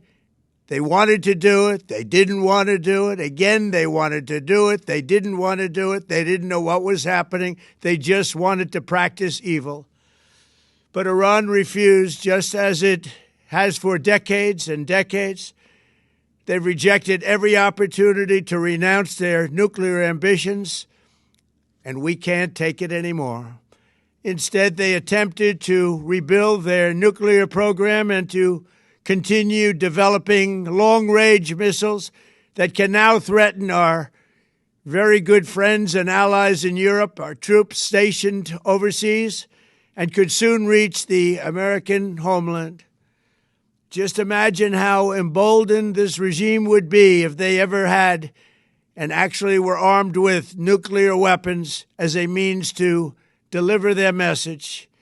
For these reasons, the United States military is undertaking a massive and ongoing operation to prevent this very wicked, radical dictatorship from threatening America and our core national security interests. We are going to destroy their missiles and raise their missile industry to the ground. It will be totally, again, obliterated. We're going to annihilate their Navy. We're going to ensure that the region's terrorist proxies can no longer destabilize the region or the world and attack our forces and no longer use their IEDs or roadside bombs, as they are sometimes called, to so gravely wound and kill thousands and thousands of people, including many Americans. And we will ensure that Iran does not obtain a nuclear weapon. It's a very simple message. They will never have a nuclear weapon. This regime will soon learn that no one should challenge the strength and might of the United States Armed Forces. I built and rebuilt our military in my first administration, and there is no military on earth even close to its power, strength, or sophistication. My administration has taken every possible step to minimize the risk to U.S. personnel in the region. Even so, and I do not make this statement lightly, the Iranian regime seeks to kill. The lives of courageous American heroes may be lost, and we may have casualties. That often happens in war. But we're doing this not for now. We're doing this for the future, and it is a noble mission. We pray for every service member as they selflessly risk their lives to ensure that Americans and our children will never be threatened by a nuclear-armed Iran. We ask God to protect all of our heroes in harm's way, and we trust that, with His help, the men and women of the armed forces will prevail.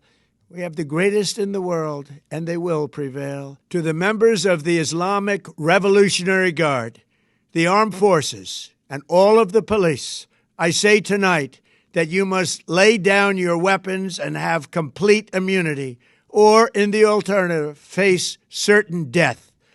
So, lay down your arms. You will be treated fairly with total immunity, or you will face certain death.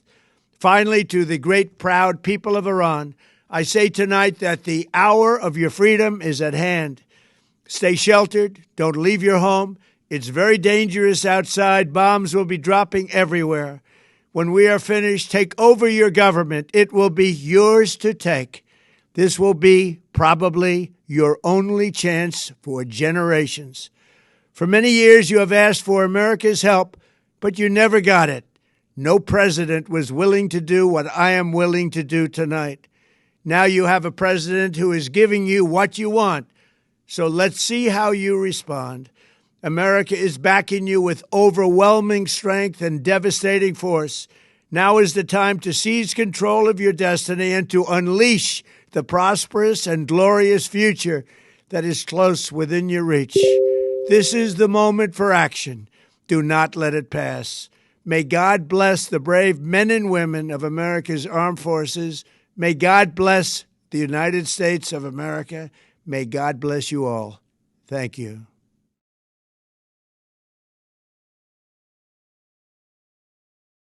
Okay, I hope you guys heard that. It looked like we had a little bit of buffering here going on. Can you guys still hear us okay? Looks like we had a little bit of buffering. Can you guys still hear me? No, I think it was on my end. I don't know if it's all over. Maybe it's YouTube, but usually we don't have issues with our streaming like this, but maybe something's going on with the internet. Are you guys having any issues at all? Let's see if I can get a refresh here and see what's going on here.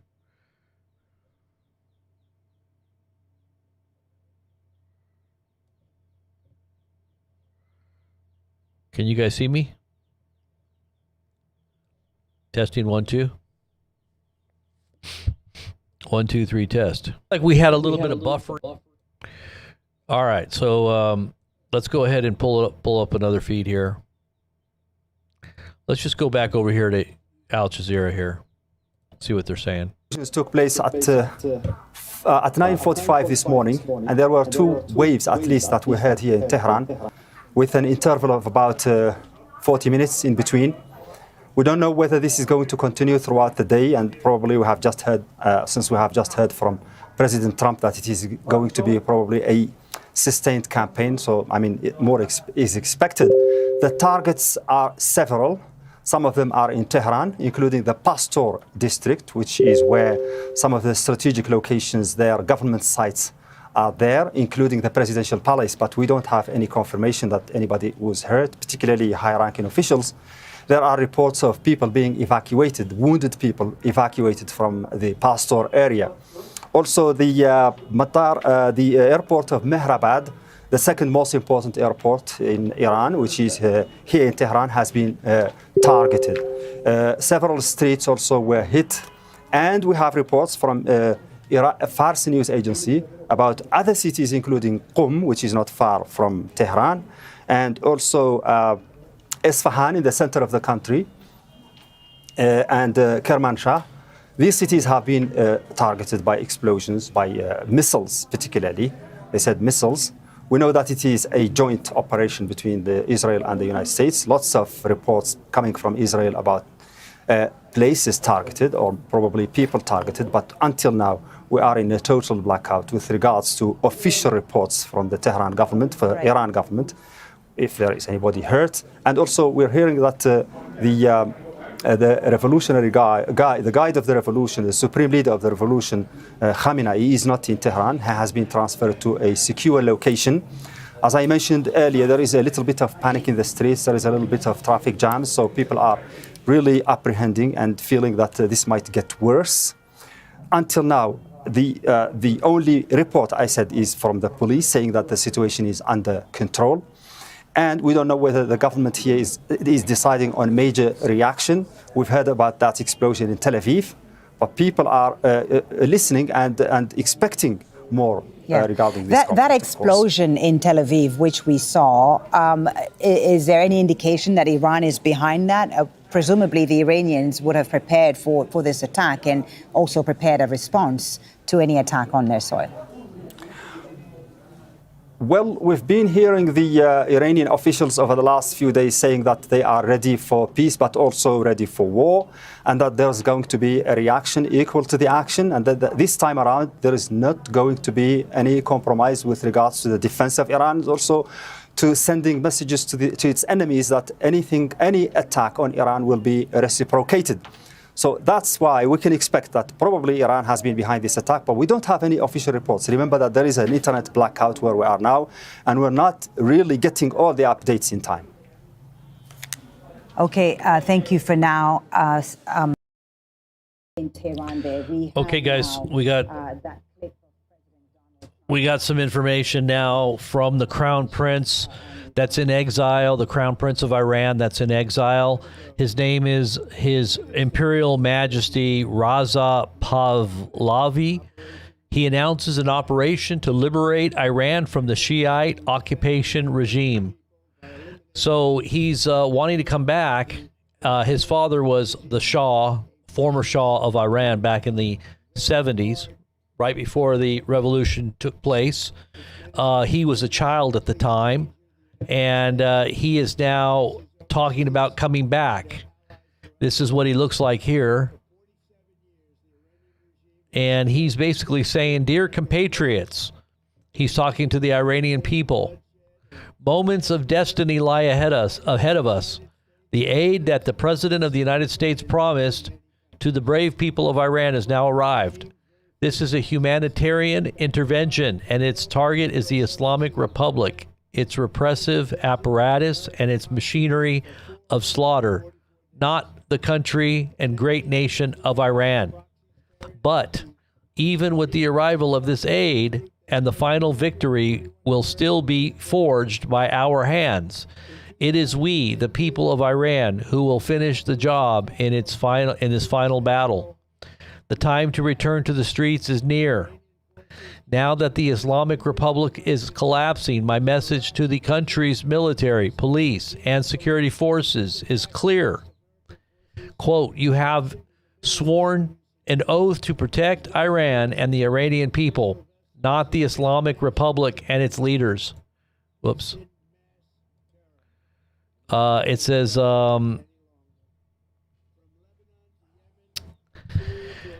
okay, so I lost my place there. It says, okay, so it says, and oh, shoot. Okay, yeah, here it is. So your duty is to defend the people, not the regime, that has taken our homeland hostage through repression and crime. Join the people, he's talking to the military and the police, and help bring about a stable and secure transition. Otherwise, you will go down with Khomeini's sinking ship and his regime. And my message to the President of the United States, President Trump, is this. The noble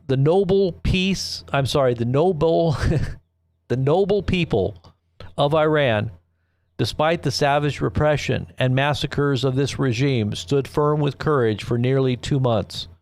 I now ask you to exercise the utmost caution to preserve the lives of civilians and my compatriots.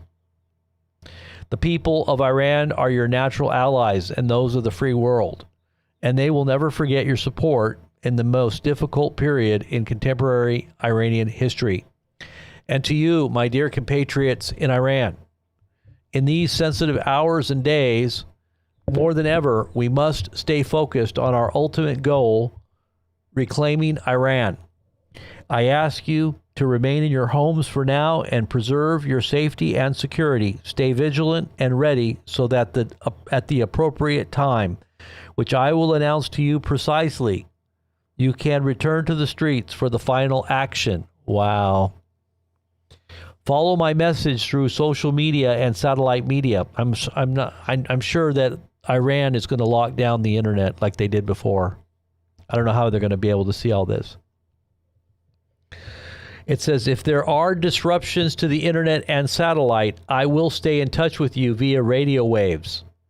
We are very close to final victory. I want to be by your side as soon as possible so that together we can take back and rebuild Iran. Long live Iran. Raza Pahlavi. He was the heir to the throne. I guess they would call it a throne because they call him his Majesty of the Shah, the former Shah of Iran.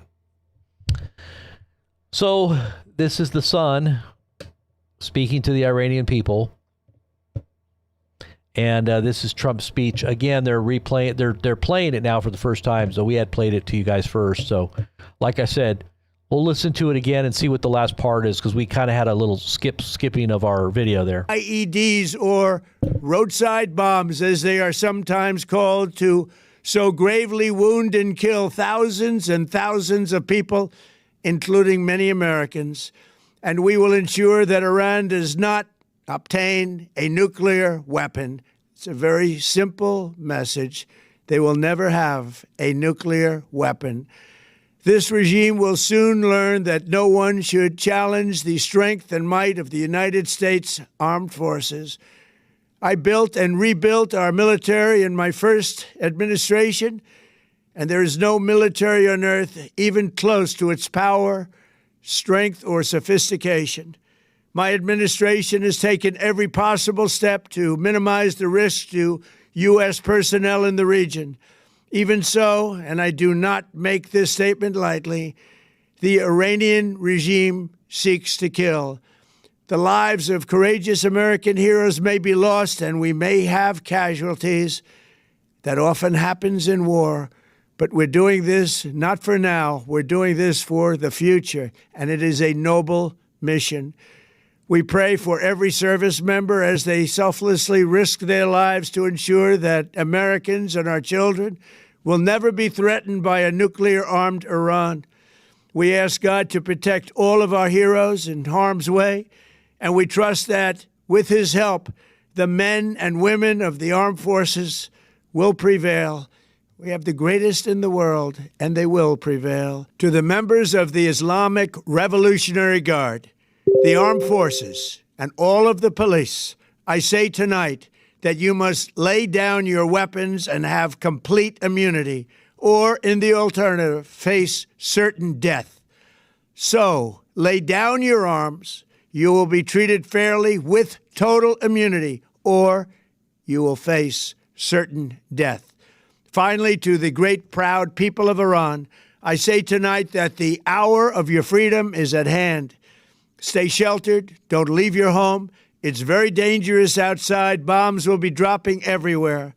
When we are finished, take over your government. It will be yours to take. This will be probably your only chance for generations. For many years, you have asked for America's help, but you never got it. No president was willing to do what I am willing to do tonight. Now you have a president who is giving you what you want. So let's see how you respond. America is backing you with overwhelming strength and devastating force. Now is the time to seize control of your destiny and to unleash the prosperous and glorious future that is close within your reach. This is the moment for action. Do not let it pass. May God bless the brave men and women of America's armed forces. May God bless the United States of America. May God bless you all. Thank you. Okay, guys. So There some you more have it. updates U.S. here. President Donald Trump announcing the More updates here, guys. We got some more updates. So these are just now coming in. There's more strikes incoming. Airstrikes targeting Bandar Abbas have been reported. And I believe he is he the president? Let me see who he is really quick. He is... Okay, no. That's the Abbas is the other guy. Okay, this is a city. So this is a city. Bandar Abbas is a city in Iran. And it's a strategic port city for maritime trade. And this is right on the southern part of the Strait of Hormuz. Wow. So this is right on the southern part of the Strait of Hormuz. Amazing. Okay, so this is where it's all going to be focused. This whole thing is right there, going to be focused right on the strait. They're going to try to shut down the strait. Oh gosh, if they shut down the strait, you're going to see a bunch of chaos. A new wave of Israeli strikes targeting Tabriz. So I guess what happened was the Israelis were targeting.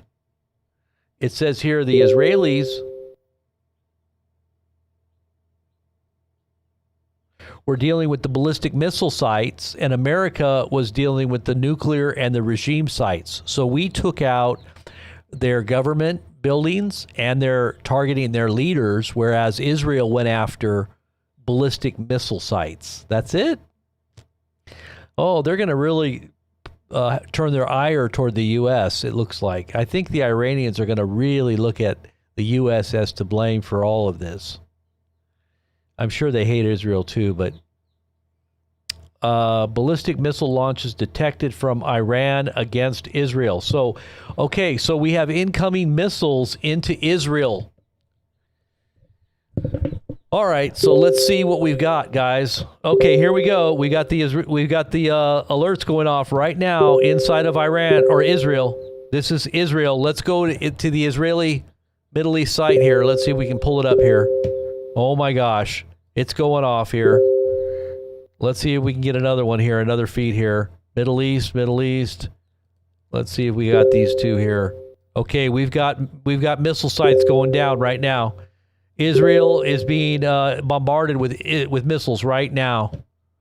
Can we see anything from Israel? Israel, where are my Israel sites? Okay, these are all down. Let's see if I can get an Israeli feed.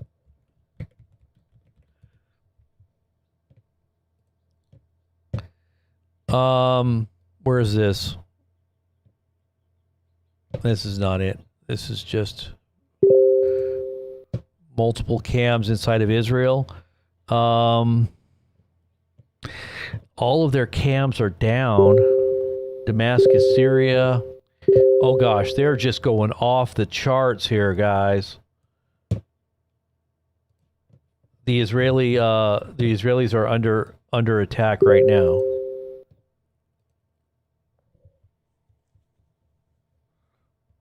These are all the sites where the missiles are coming in right now.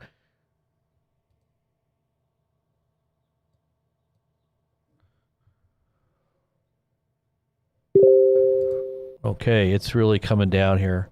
These are all coming from, this is all happening right now. Let me just see if I can find a site here. I got to find these online. live feeds of Israel. Does anybody got a live feed, honey? Do you got? Okay, here's a Tel Aviv feed. Here we go, Tel Aviv. This is Tel Aviv. You should be hearing the sirens going off any minute. The sirens are probably going to be going off any minute now. Are these missiles incoming to Tel Aviv? Tell me if they're in Tel Aviv.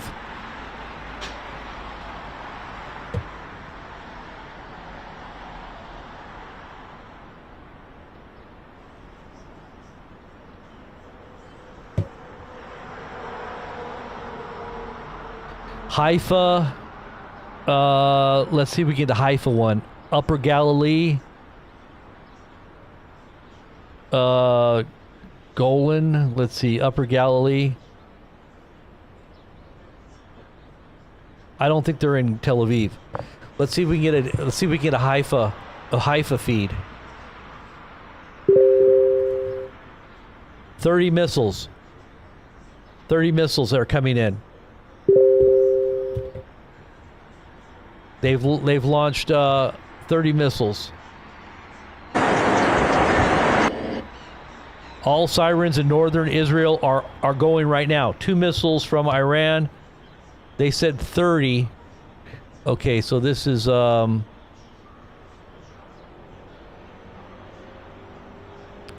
see if we can get Haifa. Haifa cam.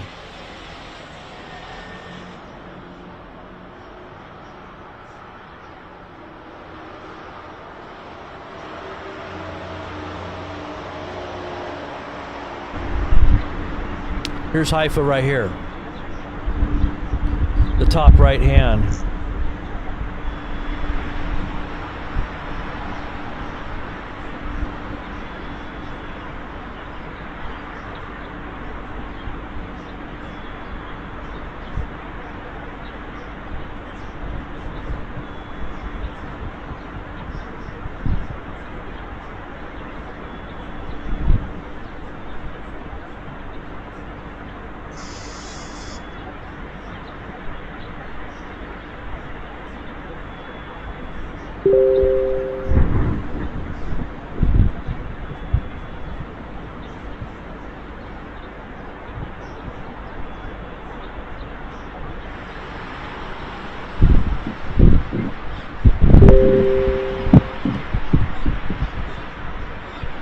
Okay, so two missiles toward the refineries in Haifa. So there's 2 refineries inside of Haifa where the missiles are headed.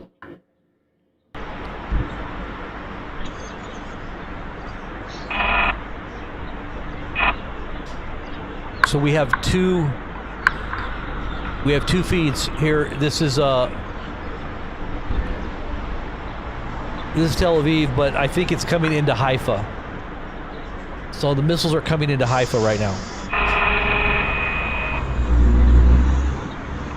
You can hear the Haifa feed in the background. That's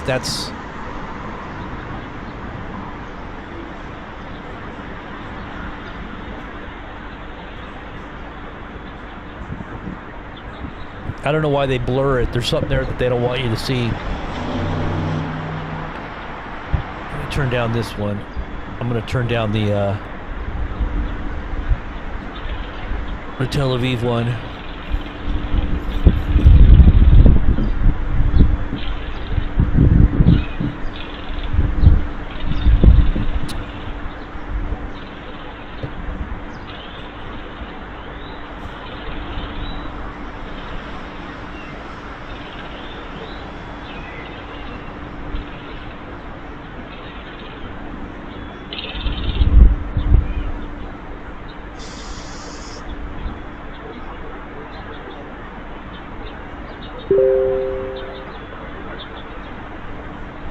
Okay, so there's reported explosions over Syria. Let's see. Northern Israel. Explosions reported over Jordan and Syria. Impacts in northern Israel. The explosions you're hearing in Jordan and Syria are probably the defense missiles taking out incomings. Impacts, though, are in northern Israel right now.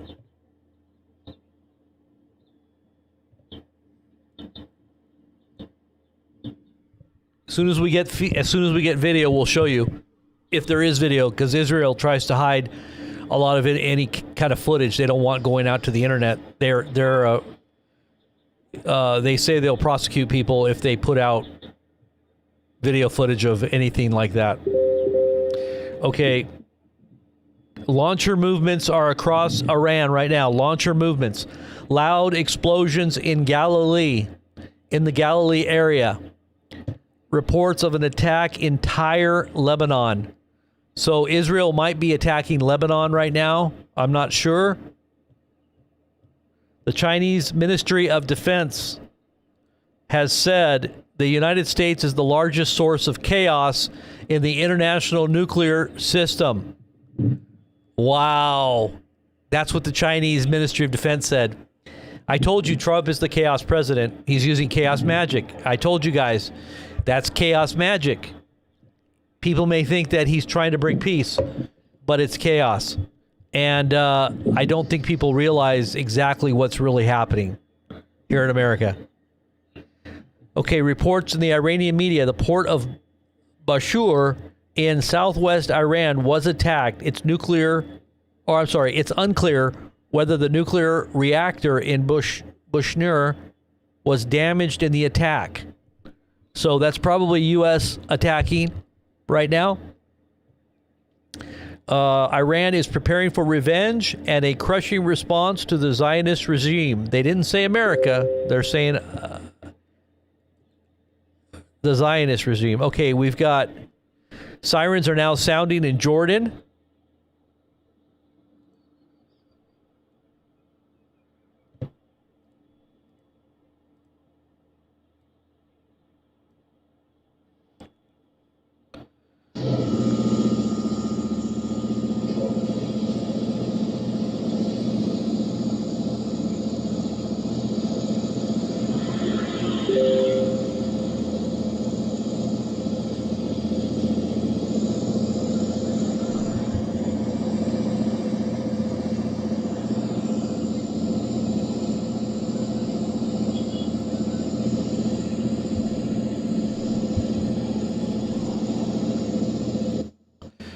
All right, sorry for the sound there. I don't know what that is. It sounds like a generator. I'm not sure if that's a generator or what.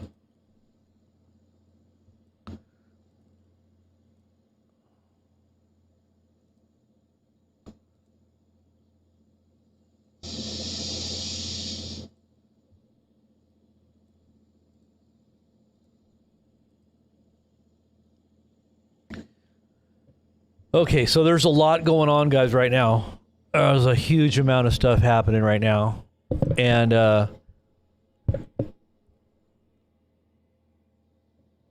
hearing something here. Hold on.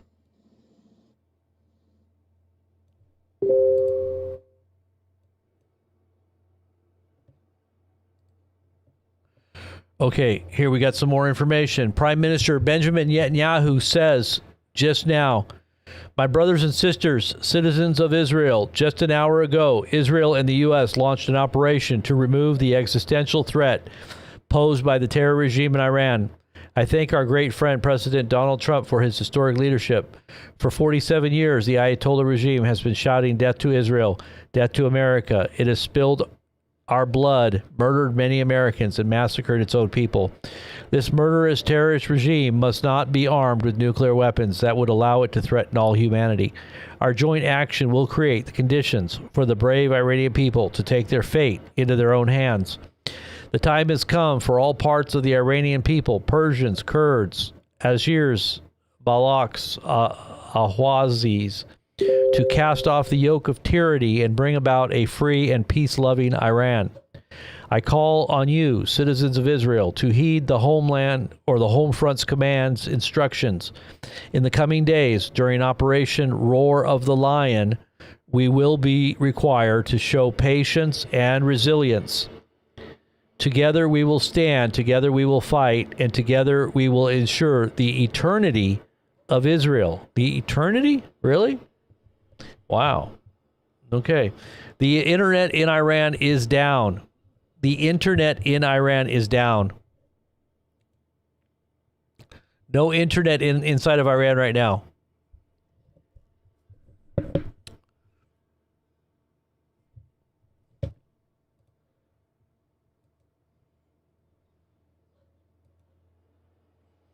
I don't know why that looks so foreboding. That picture right there of Tel Aviv looks so like dystopian. It just looks like it's so gray and dull looking right now. It just looks like war. But that's Tel Aviv right now. That's the skyline of Tel Aviv. This right here is Haifa, but I haven't heard any sirens or anything in the background. So I'm not sure if we're not hearing the feed there or what.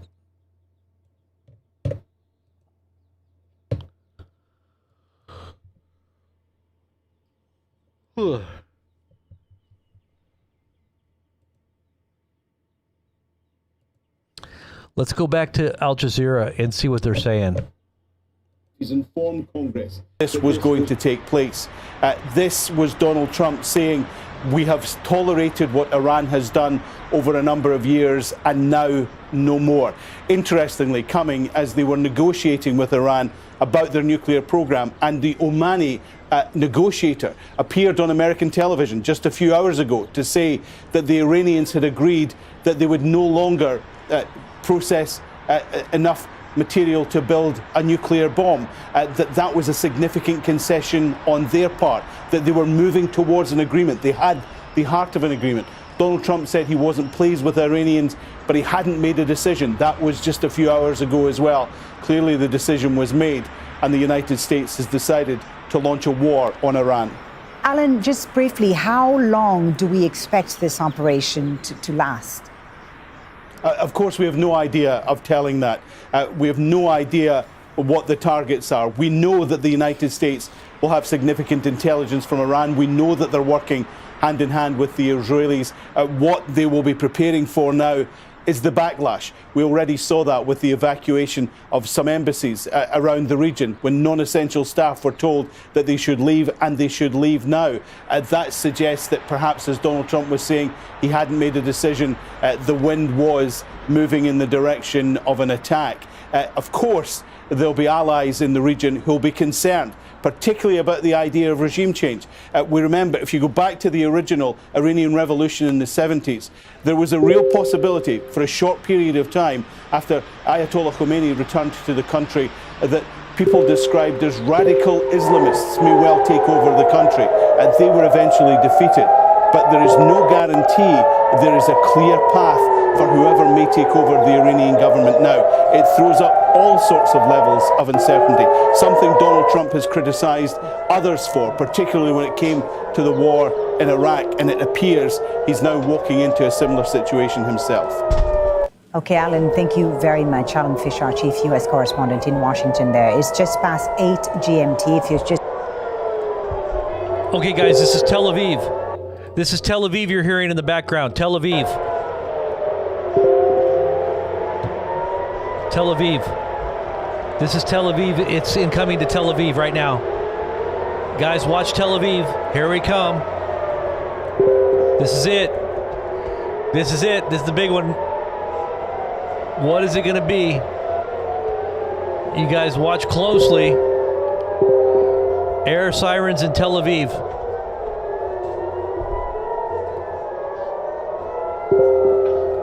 It's going off, guys.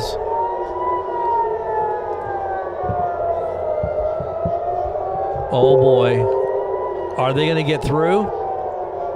Are these missiles going to get through? They're going off.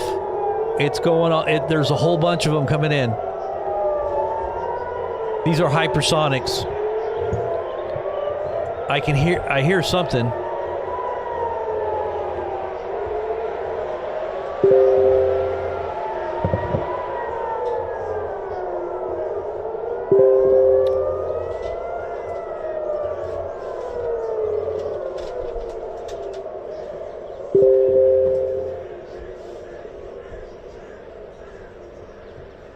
They might have took him out of the sky because here comes something.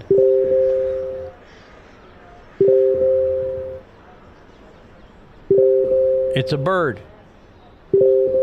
There's still a bunch of alerts going off right now on the Kumta.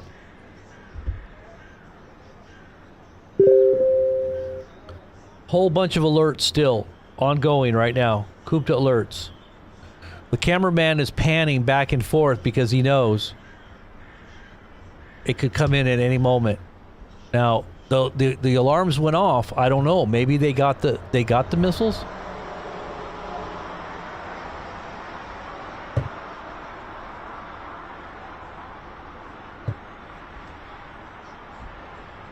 Let me turn. Which one do I have on? I'm hearing something in the background.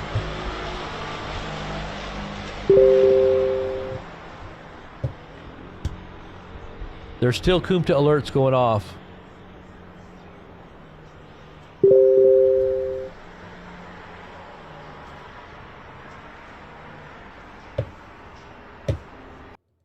Yeah, that's coming from the same side.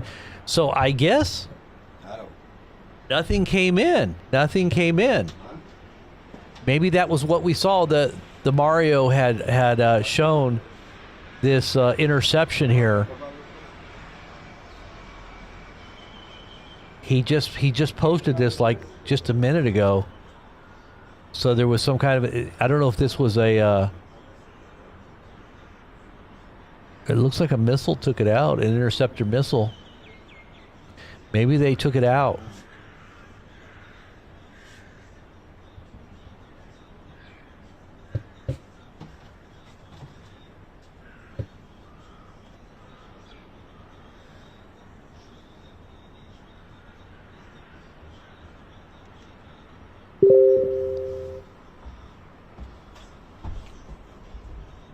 Oh, that was for Haifa? Okay.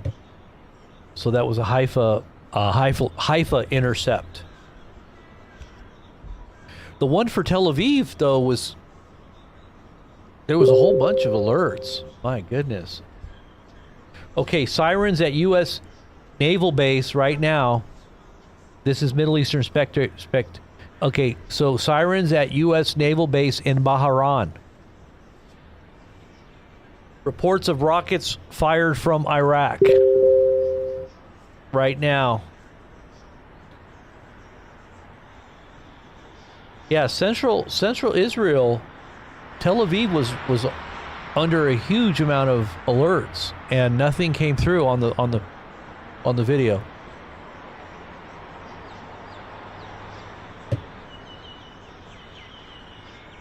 Hold on.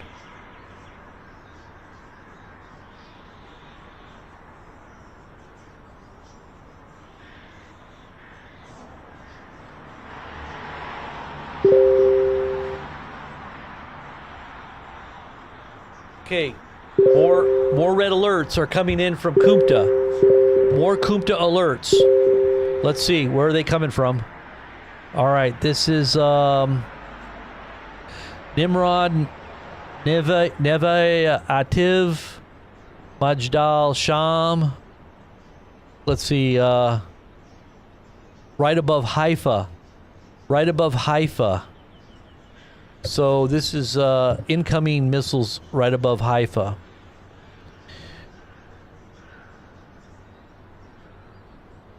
A missile fell into the sea opposite to Haifa. So it went overshot Haifa and went into the ocean. There was a whole bunch of alerts right there in Tel Aviv and Jerusalem. Look at some of the video we got here, or the posts here. Look at this. This is what was just happening just a few minutes ago. Look at that. That was just at 12:28. That was only like 3 or 4 minutes ago. Look at that. And then we had a few more since then. Okay, so something's going on here with United States Department of war announces officially the start of Operation Epic Fury. Epic Fury? Why Epic Fury? Or furious? Sirens in Galilee and the occupied Golan Heights right now. Sirens in the occupied Golan Heights. This is coming from an Iranian site or a Muslim site, so that's why they say occupied, because they don't believe that it's Israel's property, so they call it occupied. Like I said, I'm reading from a lot of different sources. That doesn't mean that I condone everything that they believe. And usually I don't agree with anybody. If you guys know me, I'm always giving my critiques of everything, right? So the internet is completely offline in Iran. It's completely down. There's only about 4% of normal. So there might be just a little bit going on that's still actually operational inside of Iran, but it's only about 4%. So pretty much almost all the internet is down.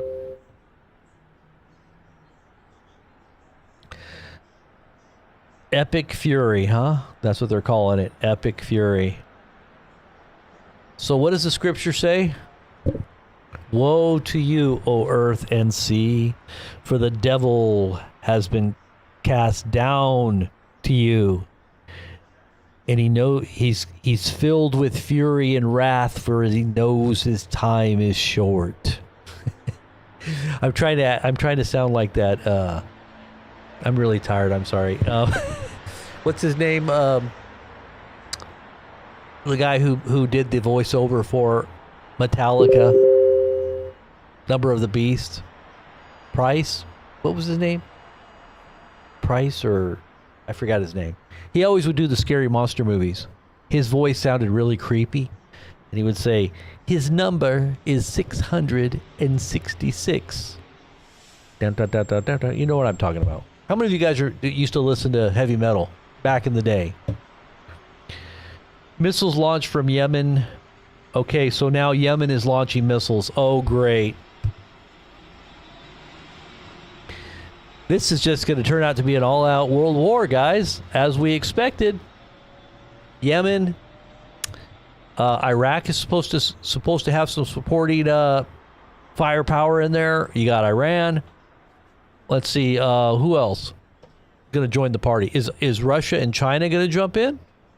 North Korea? I mean, they're all allies of Iran. Are they going to sit back and watch their ally get taken down? What's going to happen there?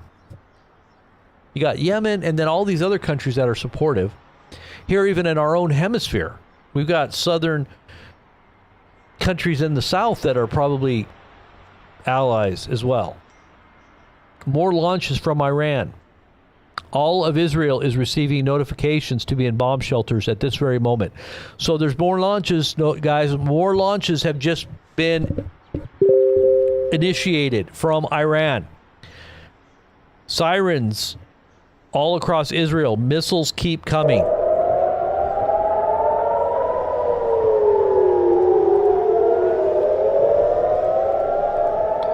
Let's see if I can show you the video on this.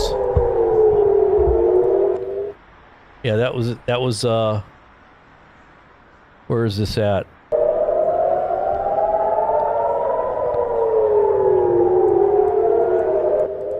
Okay, I want to turn that off because I think we're about to hear some more missiles incoming here any minute. Tel Aviv might be let's see if this is the right one here.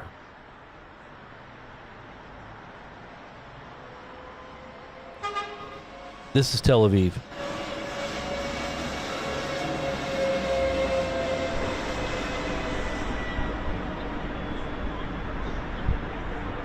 Okay, confirmed impact. We have a video right now. Okay, here's some incoming alerts.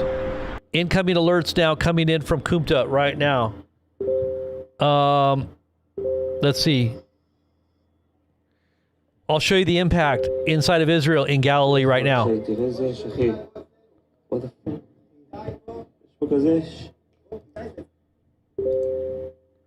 Uh-oh. We're getting a bunch of incomings here.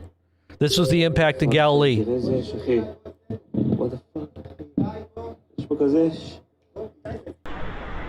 Okay, that was just now. We should be hearing some more alerts here any minute. Let's see.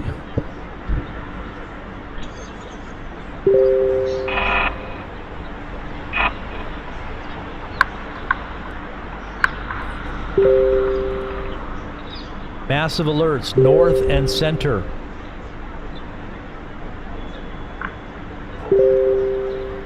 Okay, Tel Aviv should be going off here any minute. This is Tel Aviv here. I'm guessing Tel Aviv is going to go off here any minute. Wow, a whole bunch. Jerusalem is in the crosshairs now too. Okay, so we have a whole bunch of new missiles coming in right now. Incoming missiles right now. Get ready. Let's see if they can shoot these things down.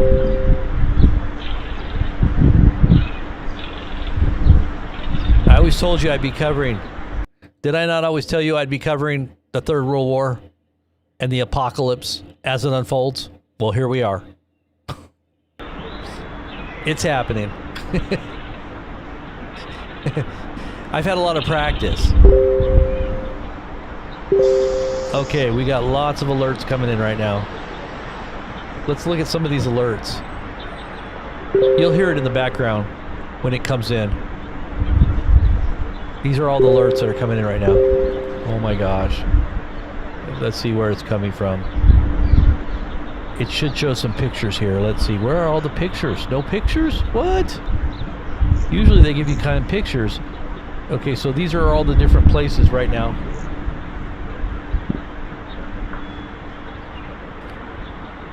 All right, let's see what's going on here. Jerusalem feed. So this is a Jerusalem feed right now live. So we've got a Jerusalem feed, we've got a Haifa feed, a little Tel Aviv, and then another Tel Aviv city, the city of Tel Aviv. I'm surprised that all these alerts going off and we're not hearing any sirens.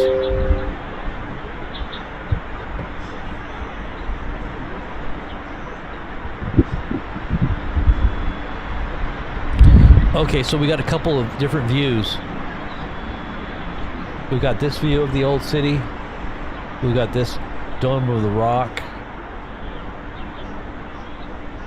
This view of Jerusalem here. Okay, so there's a bunch of alerts still going off right now.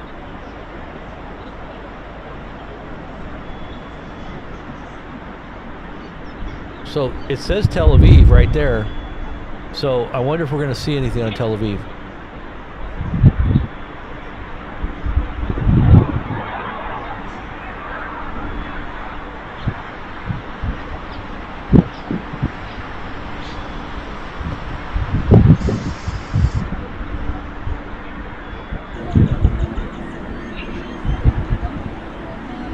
Here's another view of Jerusalem. So I've got a few different views here. This view, and this view. These are all live cams. Loud explosions reported around Jerusalem. Why are we not hearing it? They're saying loud explosions reported around Jerusalem. How come we haven't heard anything? Is it just taking a minute here? What's going on?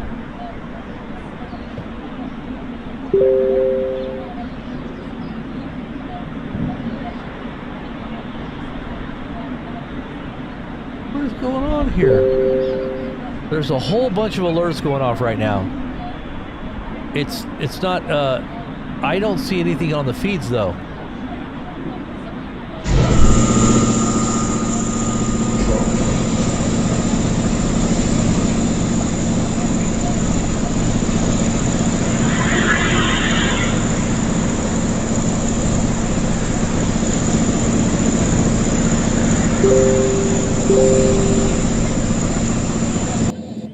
Okay, I had to turn that dude off because that guy's too loud. All right, so like I said, here's Tel Aviv, Haifa, Israel. I'm telling you, there are so many alerts going off. I wonder if they're just doing this to make it seem like they're under some kind of an attack or something, because I don't see anything coming down at all.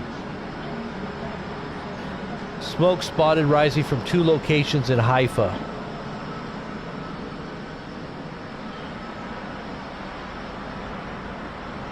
I know Israel's big, so, you know, like, I mean, okay, here we go. Here we go. Here we go. Now you're hearing them. Right now, look. Let's see where this is coming from. Is this Jerusalem? Yes. This is Jerusalem. You're hearing Jerusalem right now.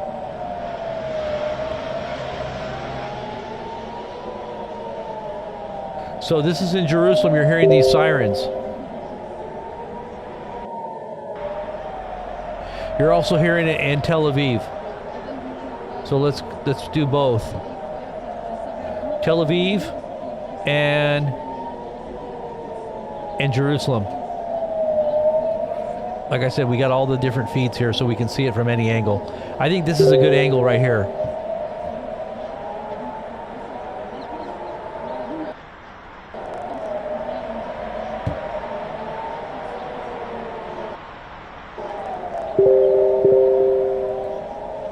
A large barrage from Shira.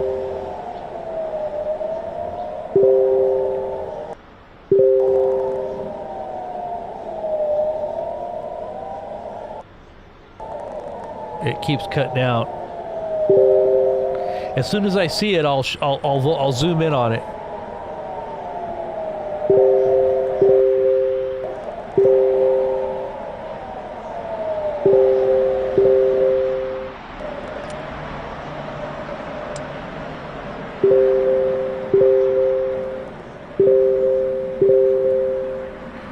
There's just so many alerts, but I don't see anything happen. I don't see the only little bit of sirens I've just heard is just now. That was it.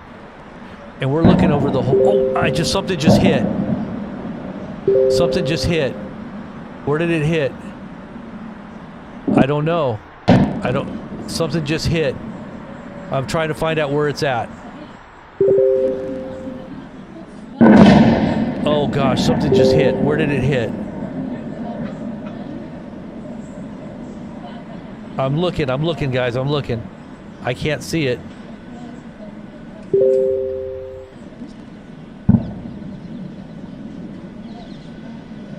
It's hitting Israel. Israel's getting hit right now.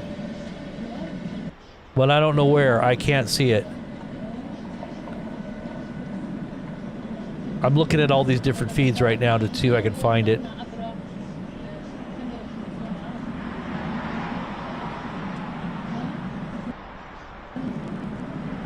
See, they're not even on this at all. The mainstream has no idea what's going on yet.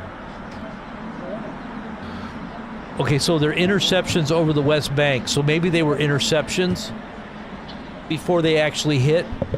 They took them out in the air, in the sky.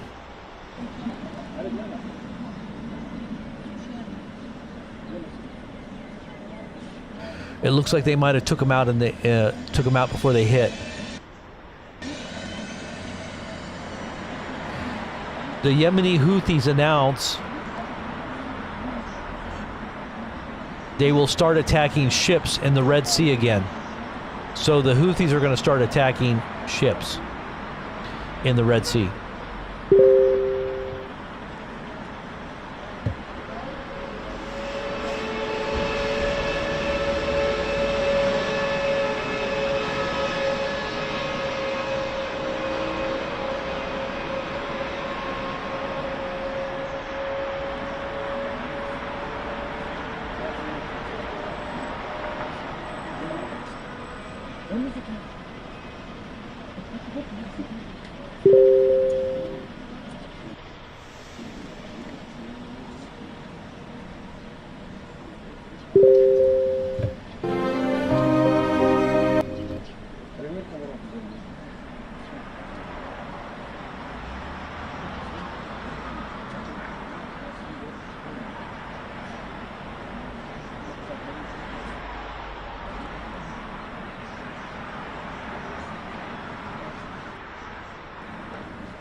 So more alerts are going off.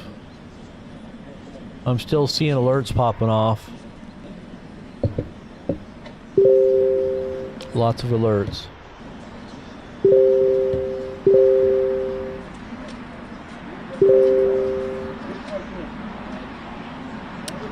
So they're saying now, Tel Aviv again, and right above Tel Aviv.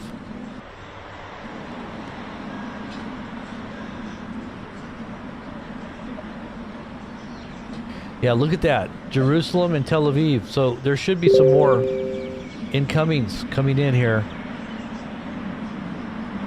Look, all of Jerusalem.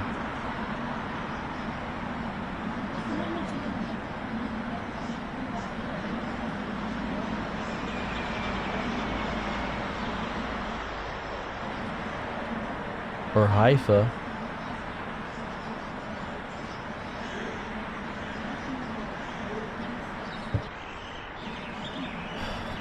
That was just now. Okay, so more are coming in now. Look at some more.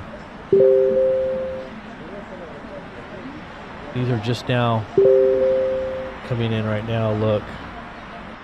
Whoops. So let me just see if I can get this back up here. This is just now 1244 Jerusalem.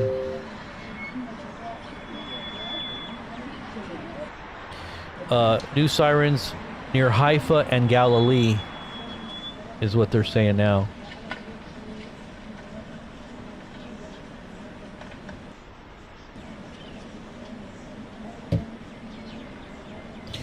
Let's see what they're saying on Al Jazeera. Objective is to defend the American people by eliminating what it calls imminent threats from the Iranian regime. The attacks on Iran began on the capital, Tehran, but we understand that they're now also taking place in cities across the nation. Iranian airspace has been shut and mobile services have been cut. An Iranian official has said that the country will retaliate and that the response, quote, will be crushing. Now, aside from Tehran, as I've said, there have been attacks in several other cities, including the holy city of Qom, Karaj near the capital Tehran, Isfahan also in central Iran, Tabriz in the northwest, and Kermanshah and Ilam both in the west towards the border with Iraq. Well, we have a team of correspondents in Washington, D.C., in Jordan's capital, Amman, in Geneva, where the U.S.-Iran talks recently took place, in Ramallah as well. We also have analysts and correspondents in Iranian capital. Let's start with here our guests in the studio, Ali Hashim, who's covered Iran extensively, and Mohanad Seloum from the Doha Institute of Graduate Studies. Ali, first of all, let me come to you because I know you're talking to your contacts in Tehran. What are they telling you about the whereabouts of the Iranian leadership? Well, just talking to a close aide to the Iranian president right now, he told us that the president wasn't harmed by the first wave of attacks. Now, that is President Masoud Pezeshkian. President Masoud Pezeshkian. Now, with respect to the Supreme Leader, Ayatollah Khamenei, there's no information about his whereabouts, but since, after the attack, there were reports in Tehran that he wasn't there, he wasn't in the complex. And given the fact this is a deja vu moment, it would be very unlikely that these officials, especially that high, will be in expected areas in their premises or in their headquarters. So for now, what we know is that the president isn't harmed. The Supreme Leader probably wasn't in the complex. But this attack, it's clear, it was mainly aimed at decapitating. Right, because of the targets, right? The targets in the Iranian capital included official buildings. Yeah, I mean, when they're hitting Pastor is where the president... Okay, so I'm just telling you guys, there are still a huge amount of alerts right now. A huge amount of alerts. This is the Associated Press right here, overlooking Jerusalem. And this city right here, I don't know if they're going to be targeting Jerusalem, but southern Israel, Beersheba. Let's see if I can find the alerts one more time here.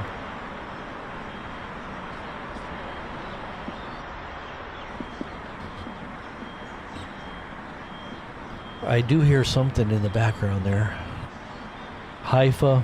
This was all. These are all current right here, just in the last few seconds.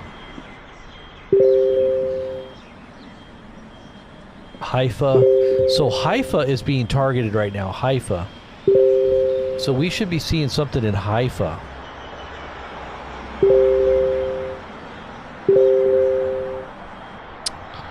Wow.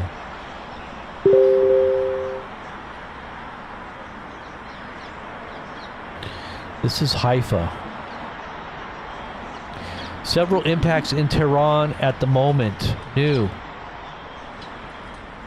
So this is new right here. Let's see if you can see this.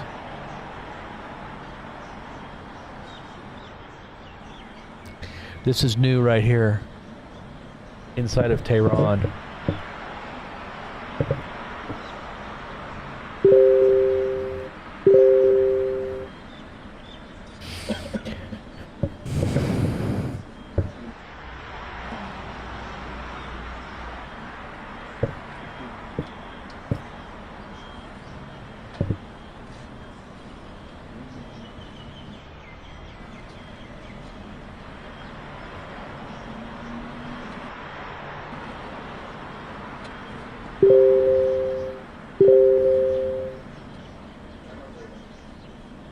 Massive damage. Wow, look at this.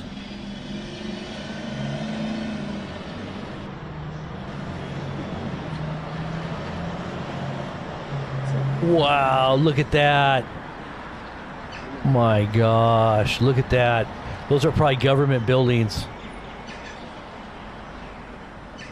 Those look like government buildings.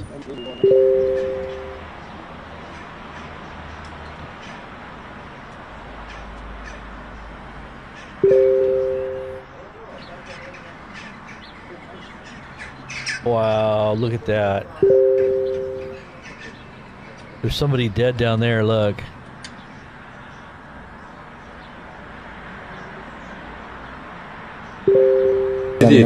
به دست ما رسیده از تجاوز هوایی آمریکا و رژیم صهیونیستی به تهران و شهر کشور که در قاب شبکه خبر این تصاویر رو مشاهده می‌کنید. بر اساس اعلام منابع خبری علاوه بر تهران ساعتی قبل صدای چند انفجار در برخی شهرها از جمله اصفهان، قم، برخی استان لرستان، کرمانشاه، کرج و تبریز هم شنیده شده. شما آخرین تصاویری که به دست ما رسیده رو از قاب شبکه خبر مشاهده می‌کنید. وزیر جنگ رژیم صهیونیستی حمله به ایران رو تایید کرد و همزمان برخی منابع و رسانه‌های خارجی از جمله شبکه CNN از حمله مشترک آمریکا و رژیم صهیونیستی خبر دادند. همراه ما باشید، در ادامه گفتگو می‌کنم با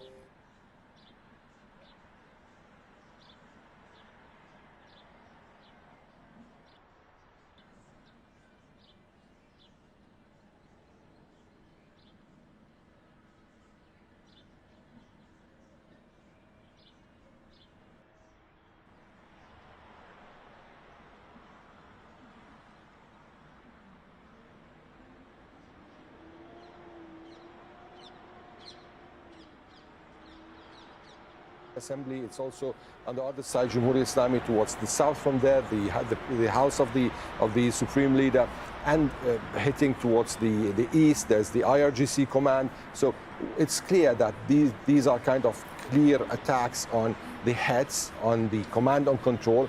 How much this was successful, wasn't it successful? It's too early to tell. Yeah, it's too early to tell. Mohanad Seloum, let me come to you. What did you make of what we heard from President Trump confirming this major operation, saying that the objective is to destroy Iran's missiles and raise their missile industry to the ground, but interestingly also telling Iranians in that statement that the hour of your freedom is at hand. When we're finished, take over your government. A message to the Iranian people as well. Well, this is a regime change war. This is not about missiles. This is not about the nuclear system anymore. What the message coming from DC is that we are going to change the regime. And talking about the types of targets, I mean, for a security analyst, for a security scholar like me, I don't think Pezeshkian or any senior official would be in these books.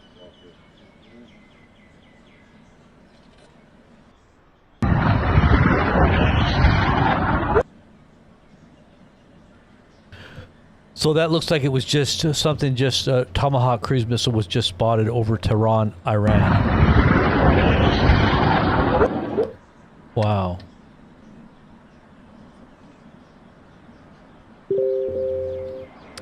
Here's some more explosions.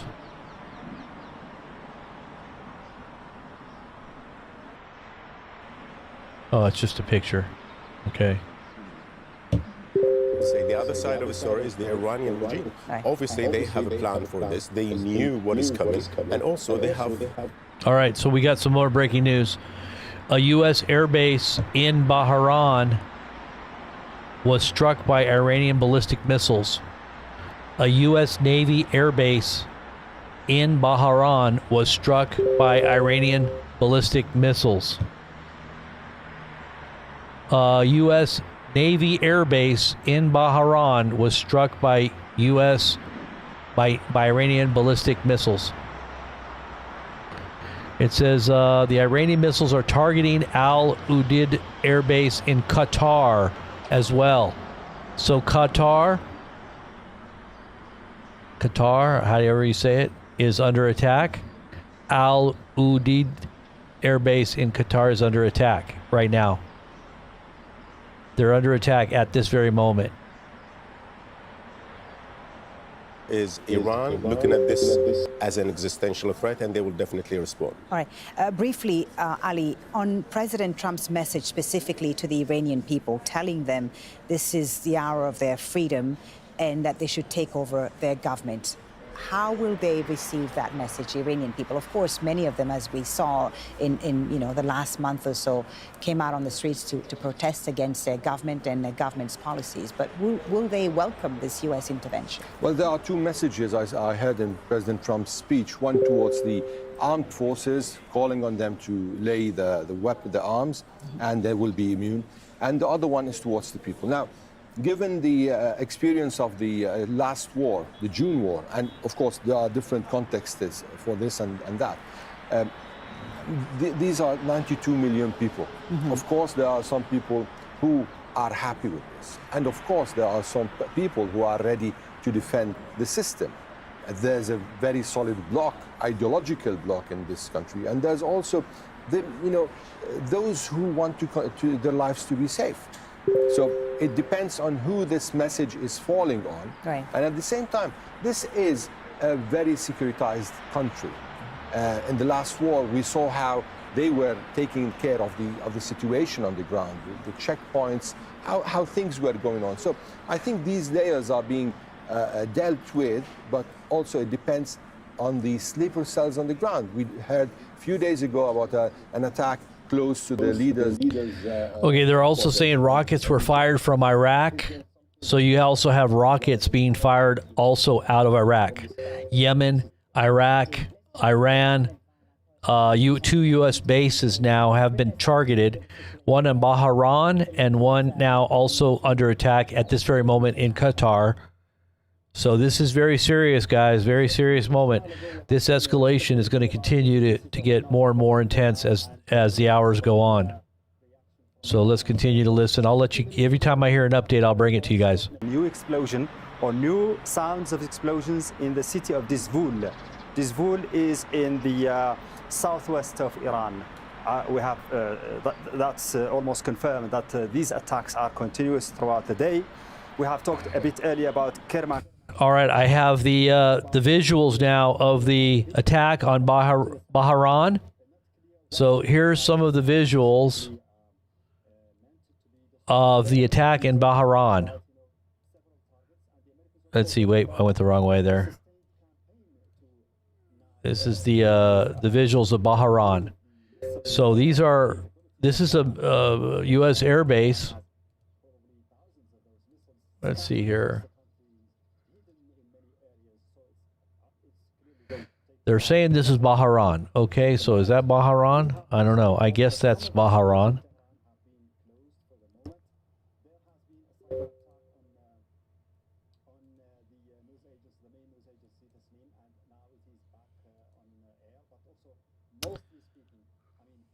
Let's see what we got here.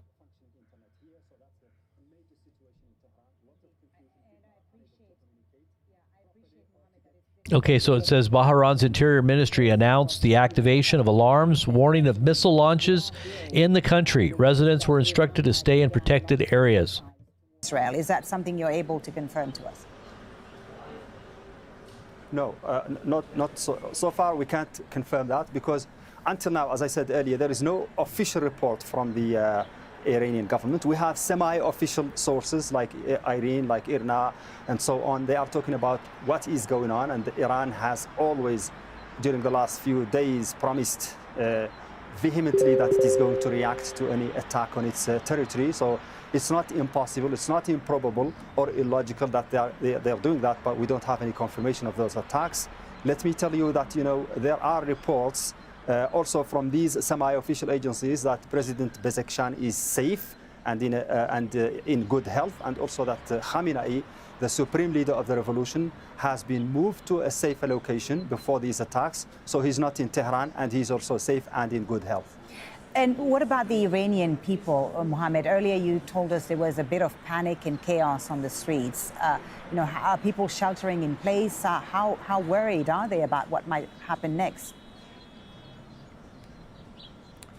I think it's too early to talk about that. We can only talk about the traffic jams, and it seems that really there is a heavy traffic jam, unusual, behind me here in the streets, and that means people are trying to get to locations where they can be safer. We don't have details about whether some shelters have been prepared for people. It's a multi-million residents city. It's very difficult to, arrange that. It's going to take time.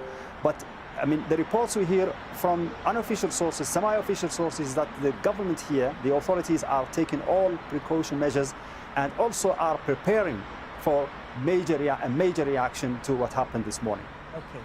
Mohammed, thank you for now. I'll be back with you in just a few minutes. Let's go to Noor O'Day in Ramallah in the occupied West Bank. Noor, what more can you tell us about these reports of missiles being launched towards Israel?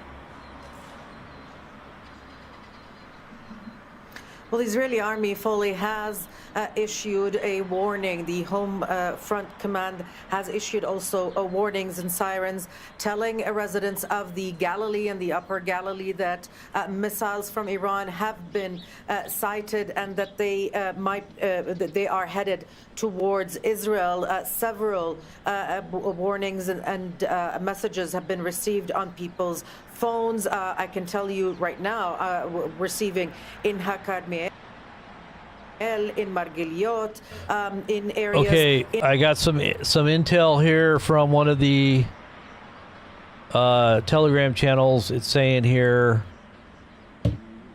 okay, this is like happening right now.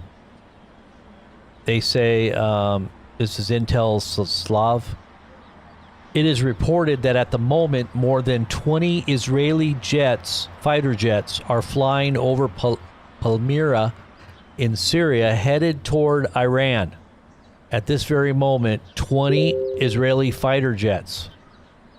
And let's see if we can play some of this footage here. Boy. Boy. یا خدا یا امام حسین شهر موشکی جمع زیدان شهر موشکی یا خدا یا خدا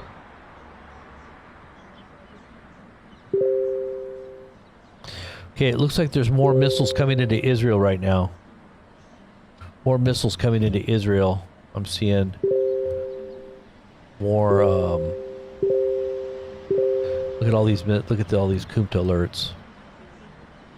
These are all incoming right now. Let's see what the picture shows. Haifa again. Haifa.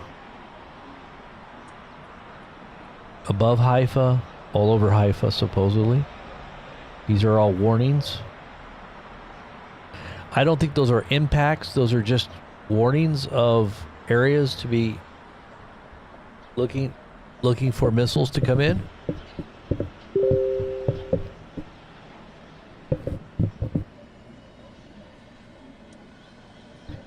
This is an explosion in Bahrain. Okay, so this is Bahrain.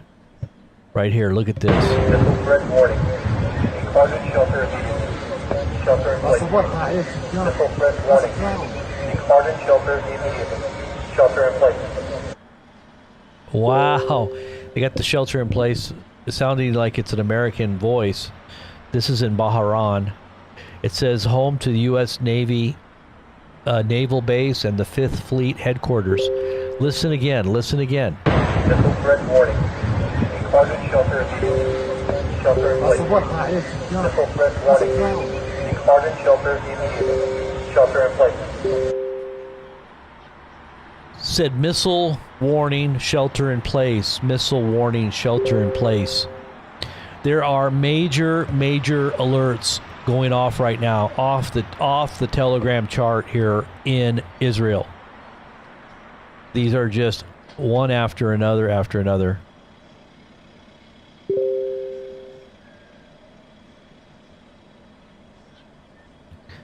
So Haifa, this is in southern Israel down by Gaza Strip.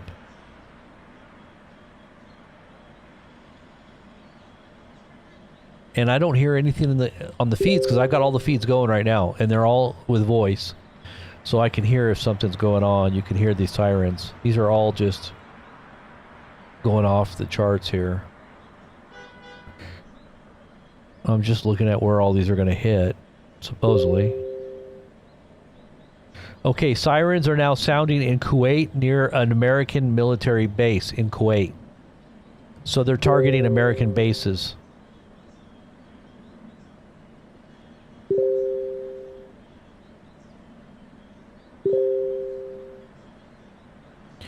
Iranian missile strikes against Kuwait. I'm hearing that now from other sources. Kuwait is under attack. Explosions have been heard above Amman, Jordan. Those are probably defense batteries taking out incoming missiles. More launches from Iran this moment. Sirens in UAE, Kuwait, and Israel.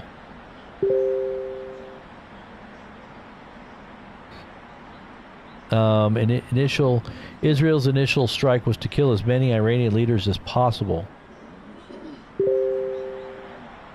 The calculation was to hit senior Iranian officials in the first round of strikes, achieving at least some degree of surprise. Okay, explosions in Abu Dhabi. No way. You got to be kidding me. Abu Dhabi, this is the oil. They're going after the oil. Sirens are sounding in Kuwait near American military bases. See, I knew this was going to just open up a total Pandora's box. I mean, this is why everybody was against it. You know, like J.D. Vance, supposedly the Pentagon, even Raisin Kane, you know, like, okay, just in, Russians, Dmitry Medvedev said something here. Let's see what he says. The peacekeeper is at it again. The talks with Iran were just a cover. Everyone knew that.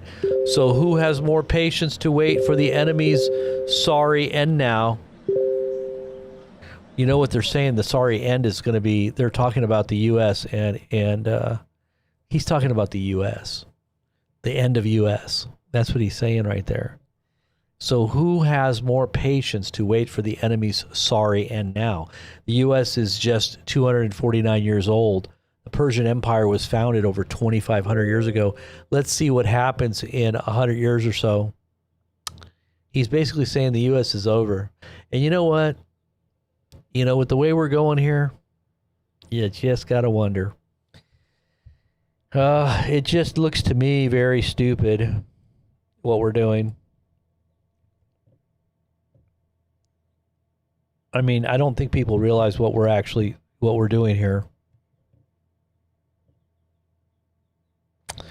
So here's videos of the attacks on Bahrain that are hosting the U.S. Navy Air Force or the U.S. Naval Forces. Here's some video on that.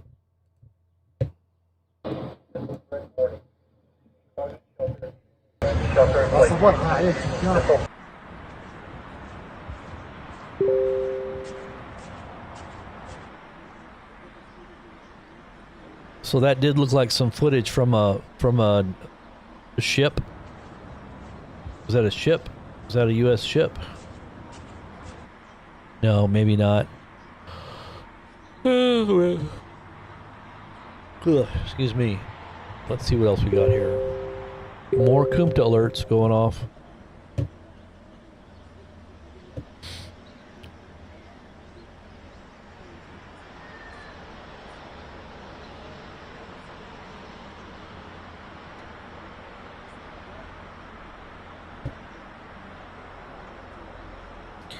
Let's go back and see what they're saying last year when the Jordanians didn't launch their planes, but in the one before that, in 2024, Jordan did send up its air force to shoot down Iranian rockets and missiles that were coming over the skies of Jordan. All right, Rory, thank you for now. We'll come back to you as the story develops, of course. Meanwhile, the U.S. ambassador to Israel has issued a statement praising the attacks on Iran. In a post on X, Mike Huckabee wrote, "Thank you, President of the United States, for strong American leadership to stop the killing and threats to Americans for the past 47 years. He says you gave them many chances to do it peacefully, and they said no. Even as I sit..."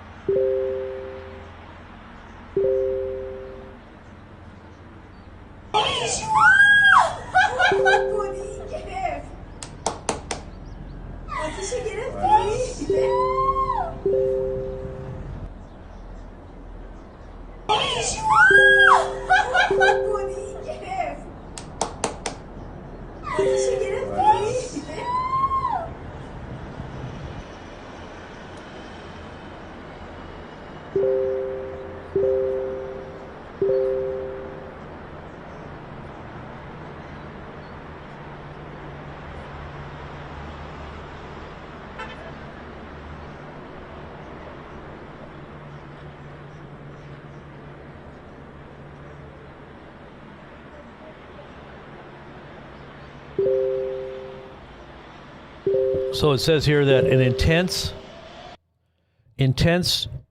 Okay, here goes the. I was wondering when these stupid sirens going to go off. All I've been seeing is all these alerts and not any sirens. All right, let's see what the sirens are. So it says intense targeting of U.S. air bases in the Gulf, Qatar, Bahrain, Kuwait, and UAE. So we've been under major targets. Okay, but here's finally the missiles are being heard over Israel now, because all I've been seeing for the last 20 minutes are these alerts. I haven't heard any sirens at all until now again. It's taken like, what, 20 minutes? So where are we at here? Let's see if I can pull this up here.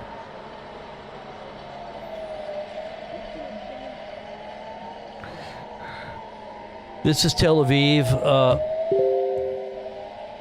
Let me see if I can figure out where they're coming from. Yeah, so Jerusalem.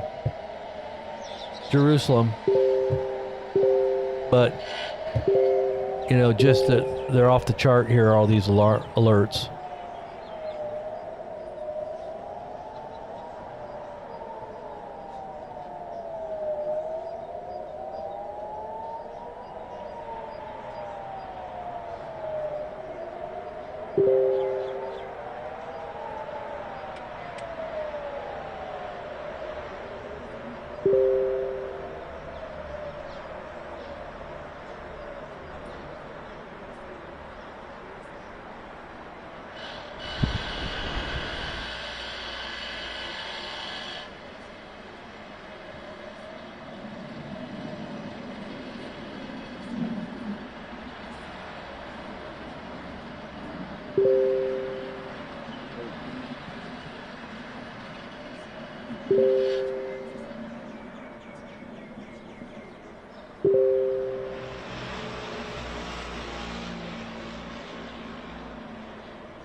Okay, I just heard something. Where was that at?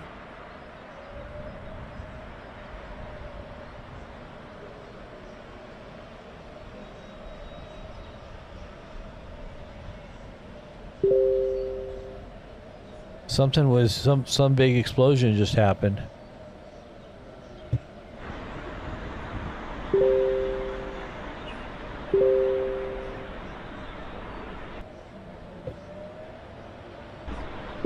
I can still hear sirens in the background.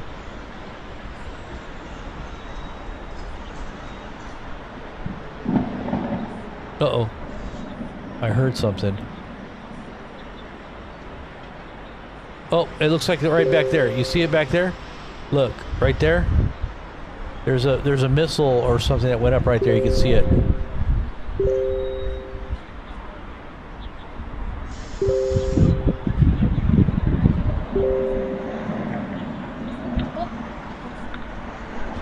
Right back. Looks like some kind of an explosion, maybe? Or is that a cloud?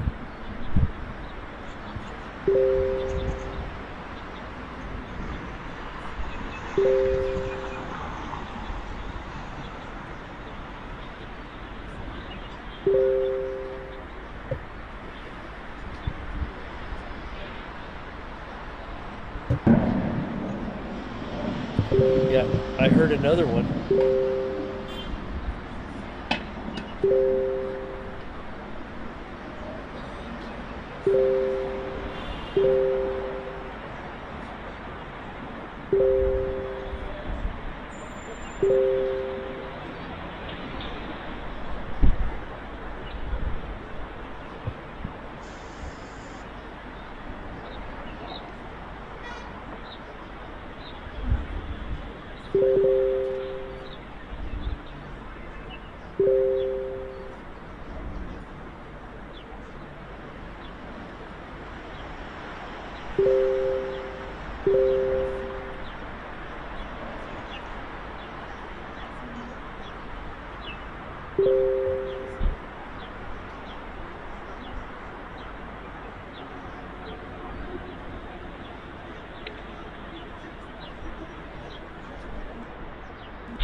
All right, I'm hearing them again.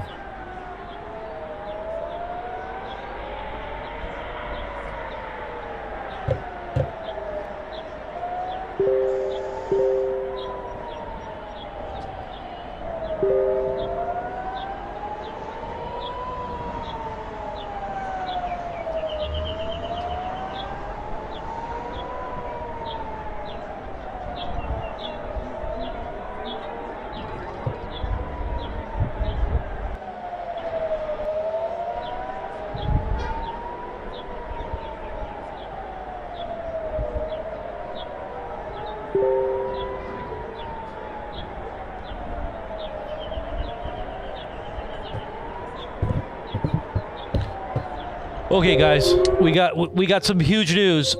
There's a possible missile strike against Riyadh, capital of Kingdom of Saudi Arabia. Kingdom of Saudi Arabia, possible, haven't confirmed it yet, but the Kingdom of Saudi Arabia has been struck. Unconfirmed, but it is now being reported. Iranian missile strikes against Riyadh. Oh, gosh.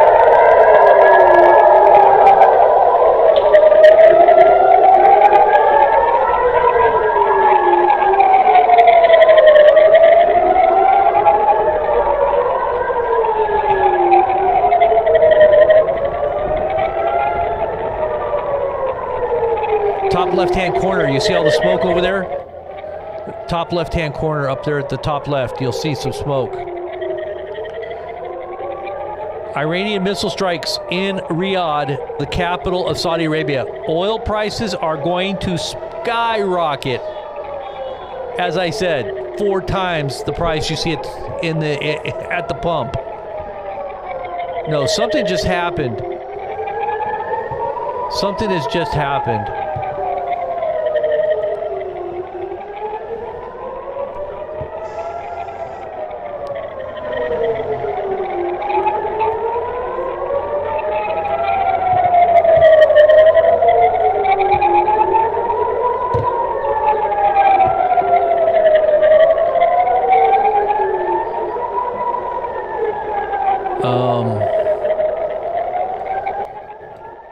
Let's see here. It looks like smoke over here in the back left, but maybe that's just the film. We did hear some impacts, but the attack on Saudi Arabia, if true, is huge. That is going to be huge news. Wow.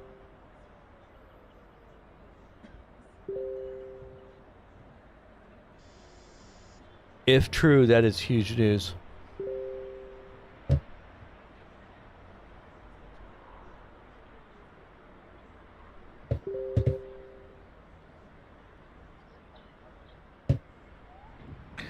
All right, let me just...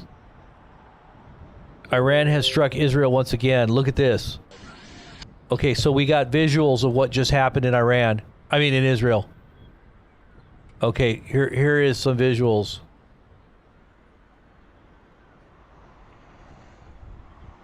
This is impact in Holon, Holon.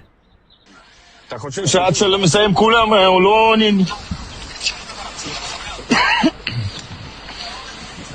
מינימום אוטובוסים 20 הלכו מינימום אוטובוסים 20 הלכו 20 אוטובוסים בערך הלכו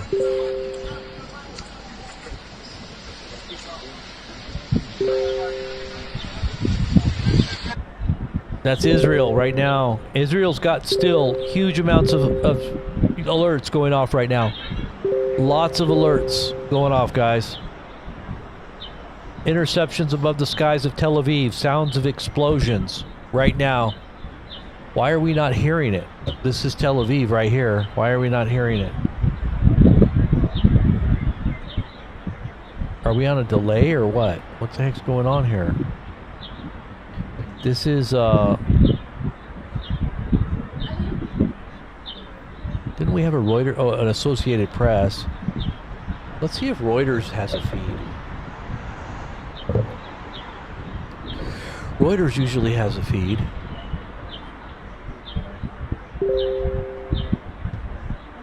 They're not even live? Oh yeah, they are. They're in Haifa. They have it in Haifa. Oh, this is a good one. Should we? Oh, look at, there's a missile going up right there in Haifa. Look at that. Right there. Let's go back and see what we missed.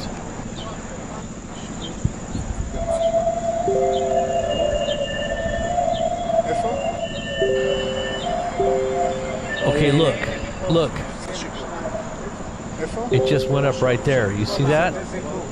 I thought okay, that wasn't, so there was a defense missile that just went up right there. Must have been an Iron Dome or something. That's in Haifa. So let's just go back to the beginning. Okay, something's going on up there in the sky of Haifa right now. It's a good thing I went to this feed. Look at, there's something going on up there. You see those? Look at that.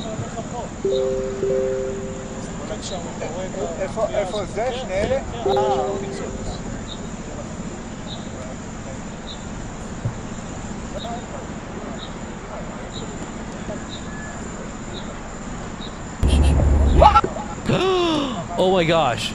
Okay, guys. I just saw something. Hold on. I got visuals of Bahrain. Look at this, guys. Look at this. This just happened at American Air Base. This is an American Air Base. Look at this. The moment that Iranian strikes hit a U.S. naval base in Bahrain. Look at this. That's Bahrain.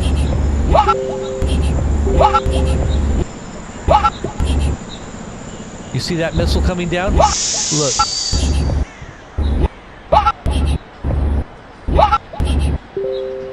Look at how fast that missile came down. See that missile right there? I stopped it right there. You see it?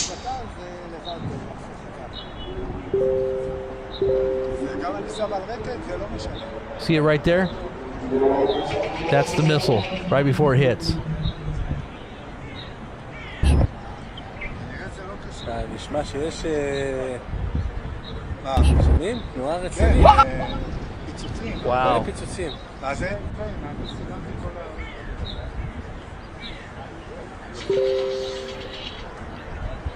So that was a missile hitting a U.S. naval base in Bahrain. That was what you just saw. The moment it impacted.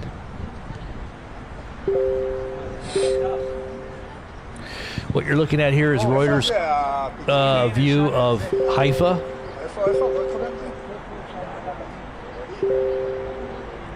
Oh, there's a missile going up right there. Look. Look at that.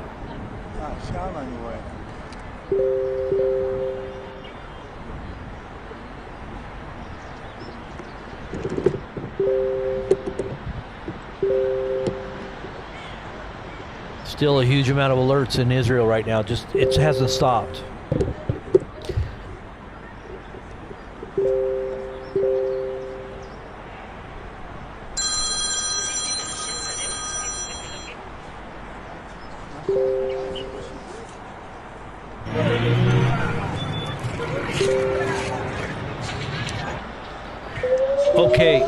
Okay. Oh, I was going to show you something, but oh wait, we'll wait on that one. Look at this. So let's just watch.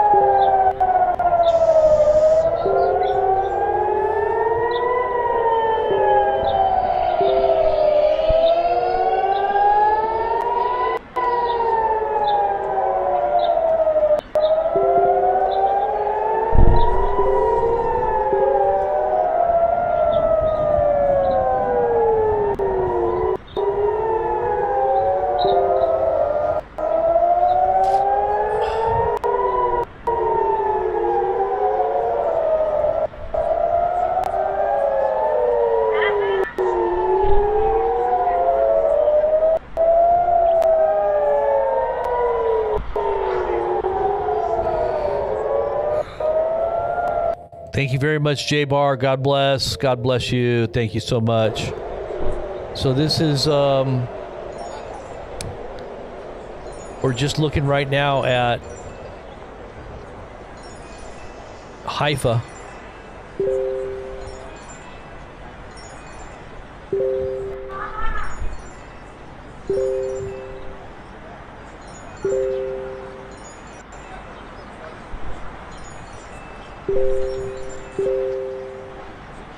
You know, these Kumta alerts have not stopped. They've been on, non-stop, ongoing for the last 30 minutes. So these alerts are just... Okay, I hear some more. Okay, here's some more. Here's some more. I'm guessing it's from this feed, right? No, it's not from this feed. So it's now it's from a different feed. It's this feed right here. This is the feed where it's at. So it came across Haifa, and now it's here. So look at here. Look at this feed here. So something's going on here, right in Jerusalem.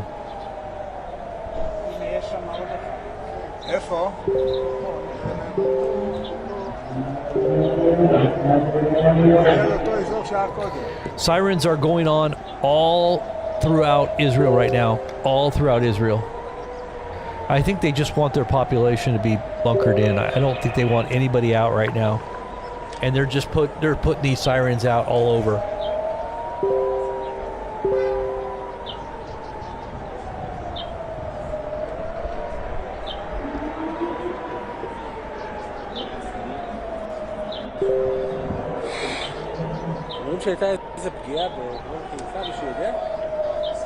Wow, a plane actually was flying in Tel Aviv.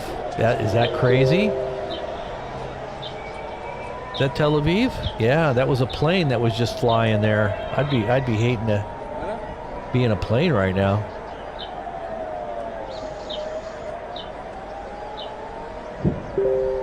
Ooh, I heard an impact.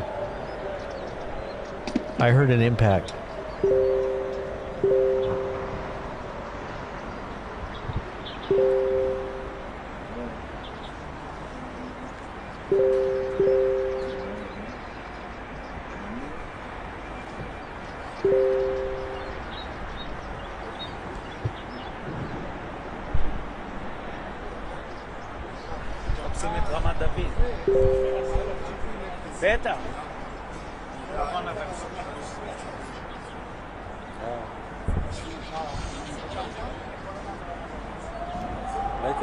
Here comes some more. Here's some more.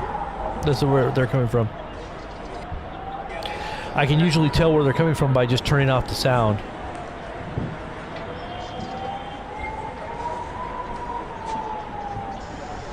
So I got all the sounds on each one of these. Uh-oh. Uh-oh. Uh-oh.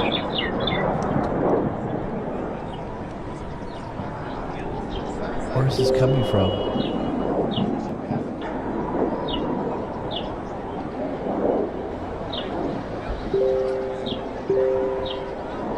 Oh, right here. Look at that.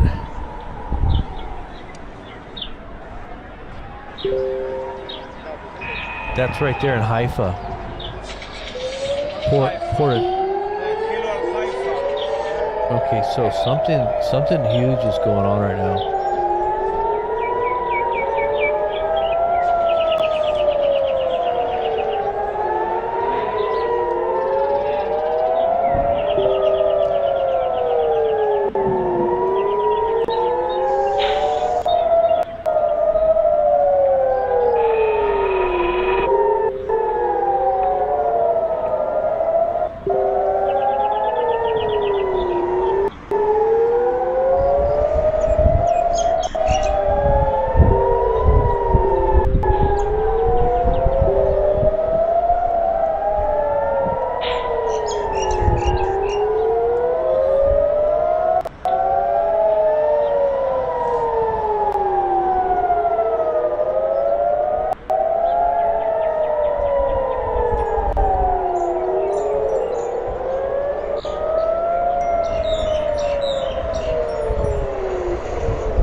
איפה? איפה ראיתם? בשמאלה שלך. באותו מקום, כן.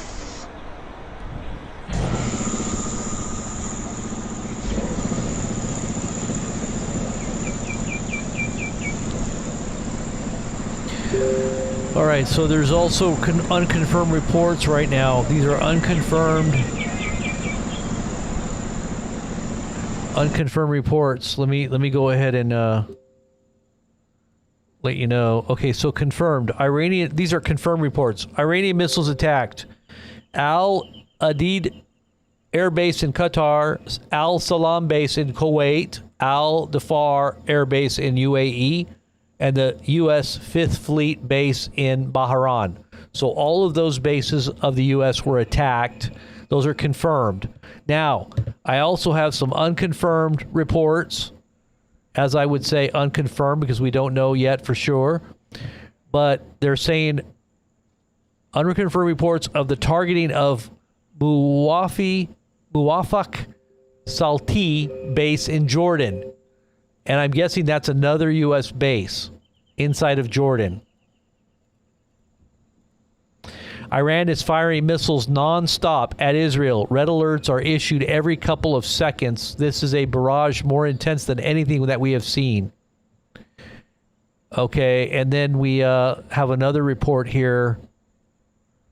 And this is coming from, let's see here. There's just so many reports coming out here. I'm just having a hard time keeping up with them. Where is he at?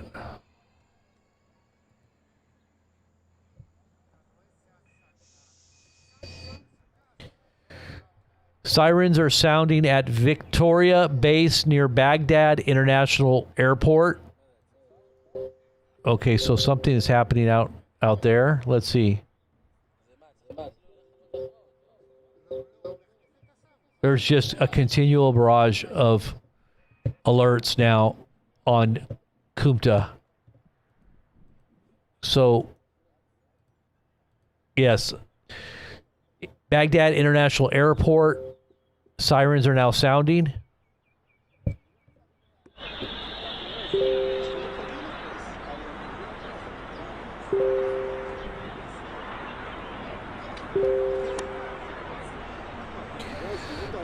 There's just a huge amount of alerts in Haifa, Jerusalem, all the way down into Tel Aviv. I mean, it's just all over Israel. This is not anything like it was in the 12-Day War. This is something much bigger.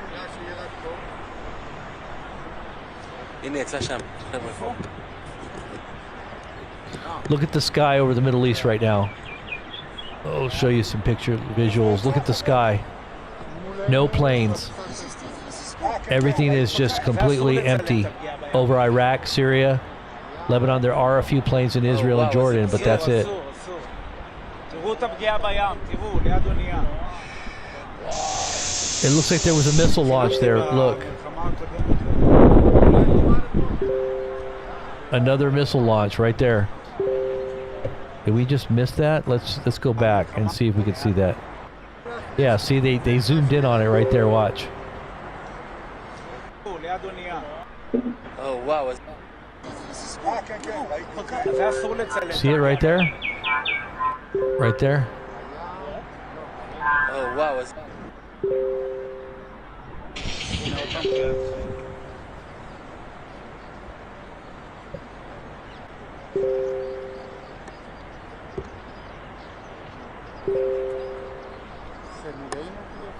כן. זה יוצא או מ...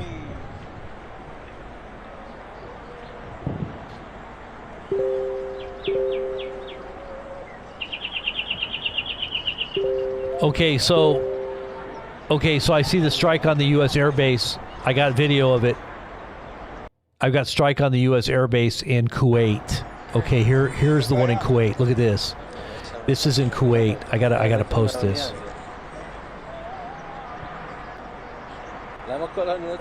Look at this. Ya Allah! Ya Allah! Ya Allah! Ya Allah! Ya Allah! Ya Allah! Ya Allah! La ilaha illa ant. La ilaha illa ant. La. So that was an attack right there on the base there, right there in Kuwait Air Base.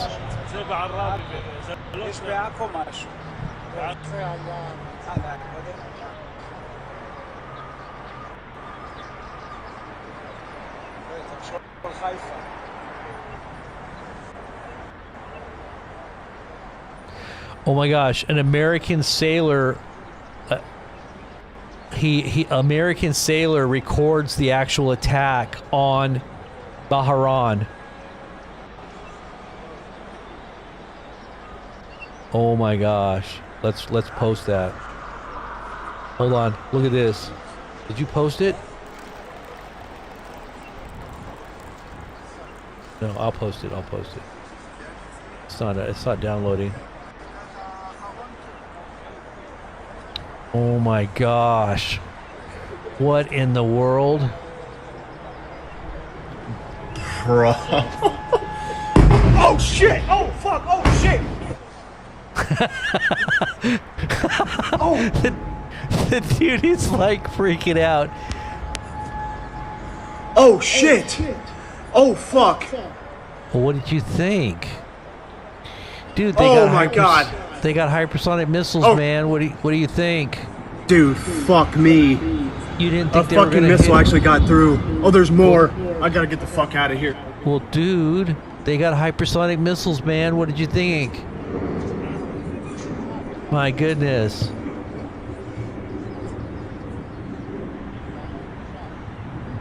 You didn't think they were gonna get, he's like, I didn't think they were gonna get through.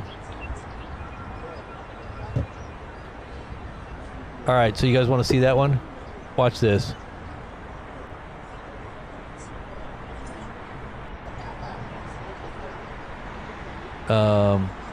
Yeah, watch this. Bro. Oh shit! Oh fuck! Oh shit! Oh!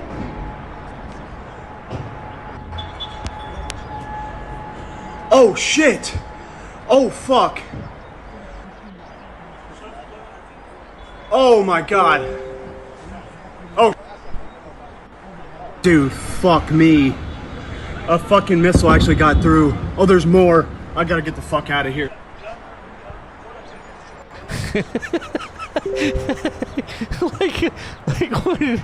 what he thought that there's no way they're gonna get through. He's like, there's no way they're gonna get through. Oh my gosh.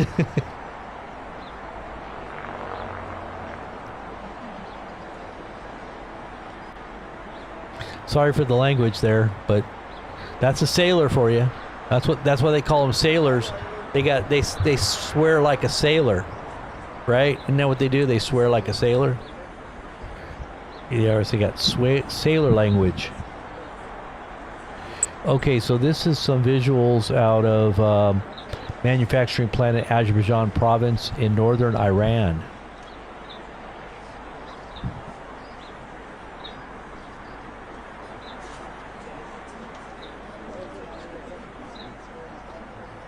I already put that. I already posted it.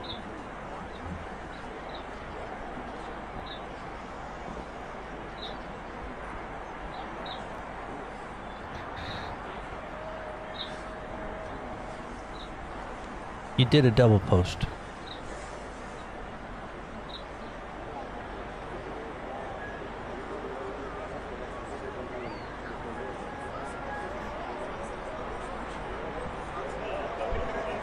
Oh, you got a better video? What do you mean a better video? Bro. Oh shit! Oh fuck! Oh shit! Why is it a better video? Looks the same to me. Oh shit! Oh shit! Oh fuck! Oh my god! Oh! Is it clearer? Dude, fuck me! I don't know. The guy's language is terrible. But like I said, he's a sailor, right? Bro. Is it? Okay, so it did look a little blurry. Okay. Bro. I don't know. It's all right.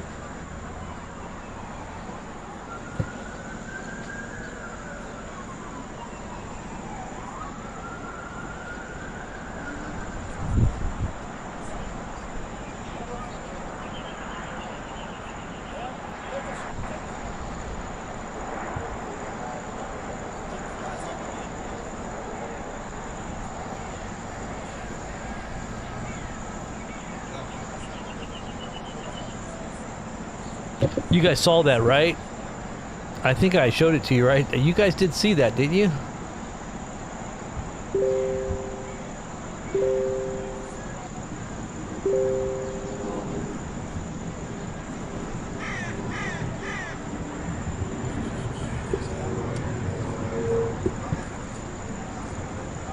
Whoops.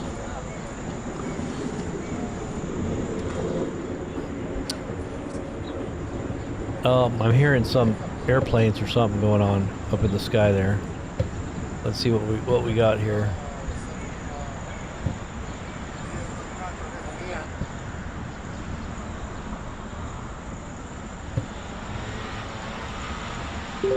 Thank you very much, J-Bar, for your support. I appreciate it very much. You're very much appreciated. And definitely end times. Hope you guys are all ready. You better get some indulgences. Many of you guys out there need some indulgence, some venial and some mortal indulgences. You're gonna have to do some Hail Marys and some Our Fathers, at least 100. And yeah, venial sins have reached to the high heavens. You're gonna have to have some indulgences. Yeah, thank you very much, J-Bar. I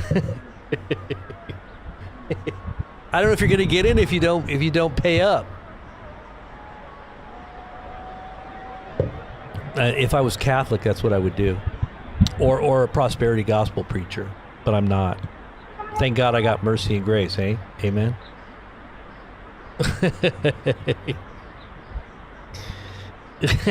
I know, Patty. I'm just making a joke.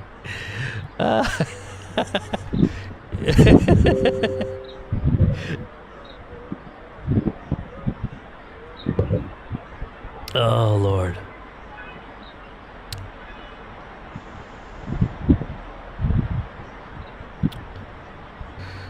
Well, let's see what else we got here. Oh, I'm on the wrong page here. Let me see. I know, let's see, there's more alerts coming through. They're just not going to give up. They are not going to give up. Unfortunately, I hardly got any sleep last night, and I am so sleepy. But you know what? I can't go to sleep because I think something big is going to go down. These two guys right here are about to neutralize each other. And we're right in the middle. I feel like that song, clowns to the left of me, jokers to the right, here I am stuck in the middle with you.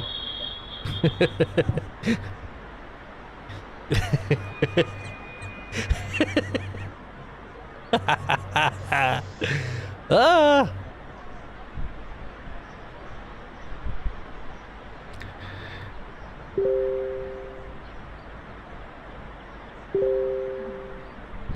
Still lots of Kumta alerts popping off here. Kumta. Let's see, I think we got some more visuals here. Multiple impacts confirmed in Abu Dhabi. Abu Dhabi. I like to say that. Abu Dhabi. It feels good on my tongue. Abu Dhabi. This is Abu Dhabi. This is something I don't know, it just reminds me of my little one. Abu Dhabi. Here we go. Multiple impacts. This is the base in Abu Dhabi. So they sent up, looks like a defense missile battery went off there.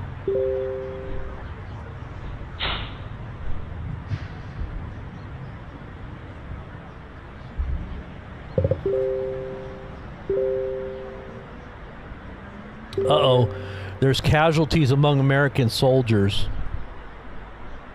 It says, there are casualties among American soldiers in Bahrain. This is the Bahrain one. So some Americans got killed here. In this particular event here. This is where they got...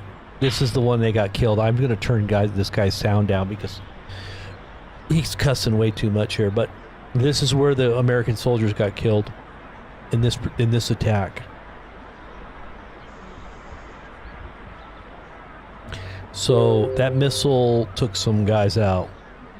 I'm not sure how many, but it took some guys out.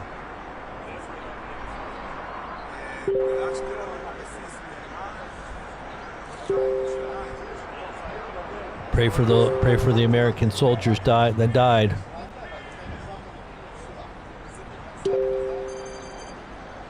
And their families.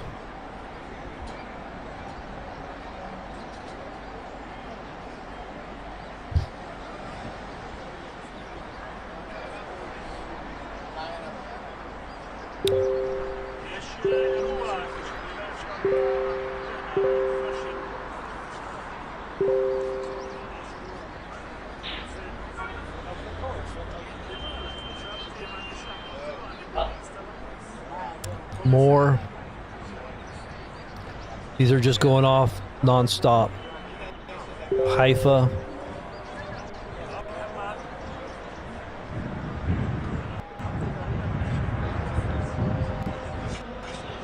Right below Jerusalem.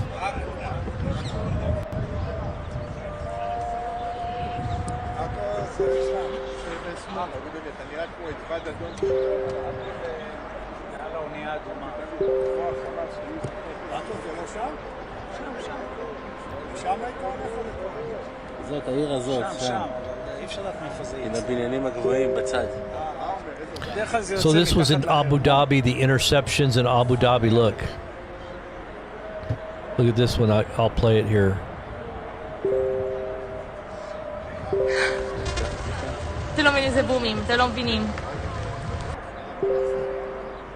Oh my god! אימא'לה, זה בומים! אתם לא מבינים, זה בומים, אתם לא מבינים. She's like, they're booming? They're booming? Oh my god. And she's like, they're booming. They're booming. I guess that means bombing. They're making explosions. They're booming. They're booming. And she thought it was funny. Like, she's got bombs exploding above her head, and she's like, ha ha ha ha, they're booming. They're booming over my head. Okay, so this is the Abu Dhabi situation here. Look.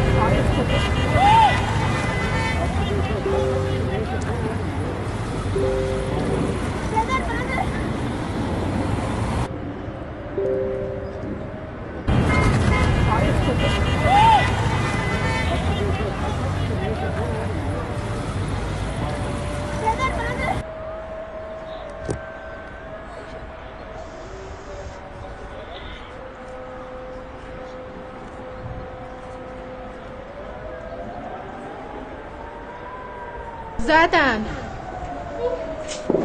یافات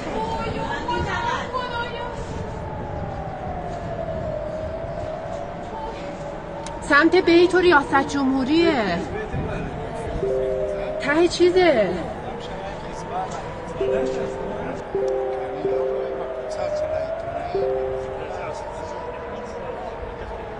زدن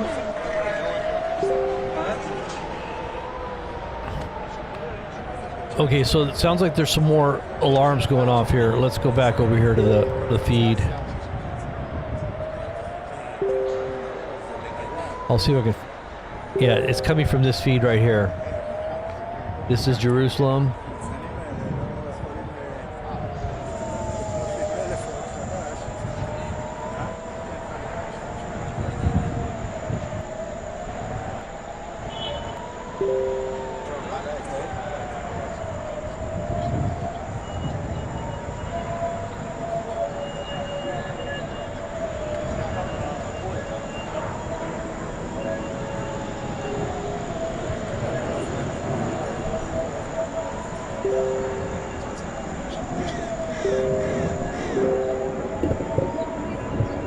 It says red alert at Haifa. It says red alert at Haifa. So this is Haifa here. Where'd it go? This is Haifa here.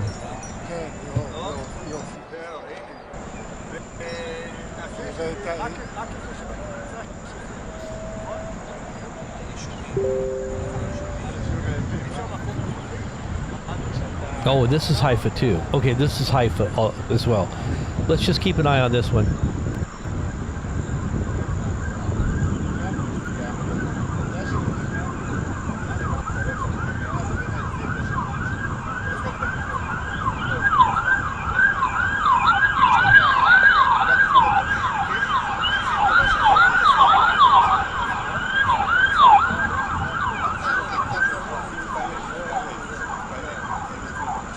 All right, here's another angle of the Bahrain attack on the airbase in Bahrain. There's another angle of it. Look at this. Check this one out. Wait, it's not uploaded yet. Okay, here we go. Watch this. Uh-oh, what the heck just happened? Oh, that was the video. I was thinking it was something in behind me. Okay, this is the video of when the missile hit Abu Dhabi, or no, Bahrain. This is Bahrain.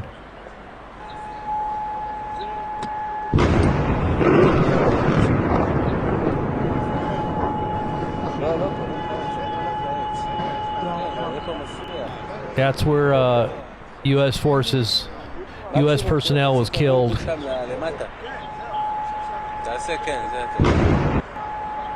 Look at that missile incoming. Look at that missile. Look. You see it coming in? Right there. It's right there.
Okay, so there was, let's see, this is Harbark base. Is there a base there?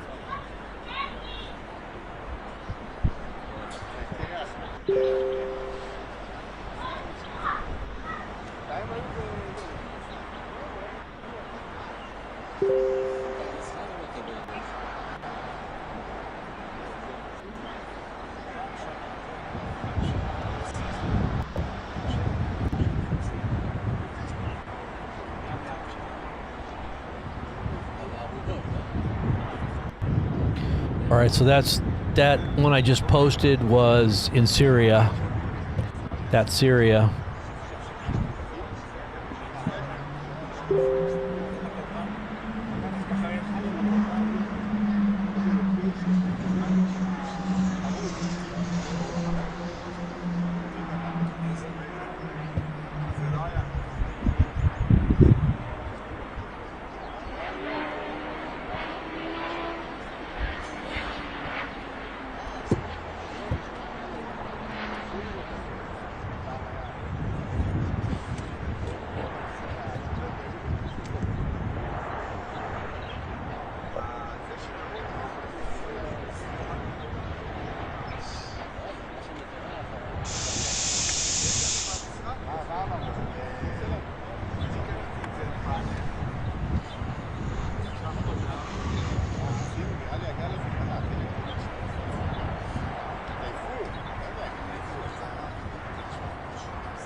Wow.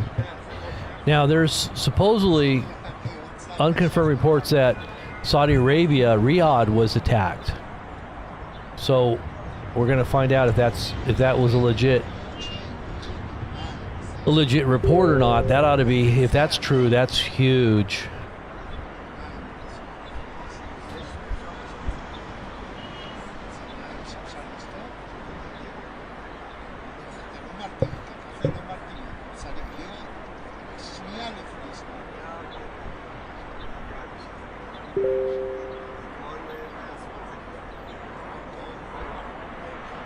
Yes, explosions in Saudi Arabia. So UAE, Kuwait, Bahrain, and Qatar. So this is legit. This is a legit news story. This is coming from Disclosed TV. Disclosed TV is reporting.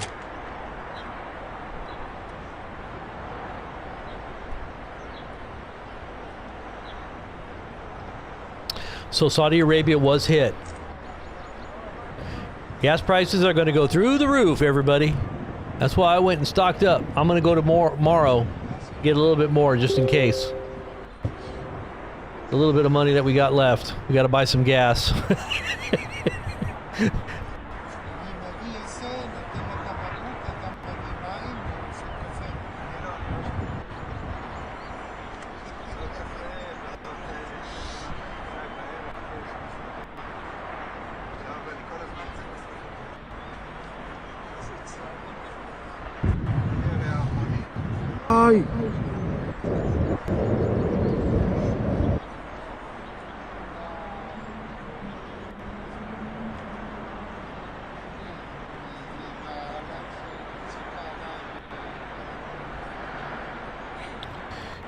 If you haven't been over to our Telegram page, you're missing out on a lot of footage. You got to get connected to our Telegram page. You definitely want to be over on our Telegram page.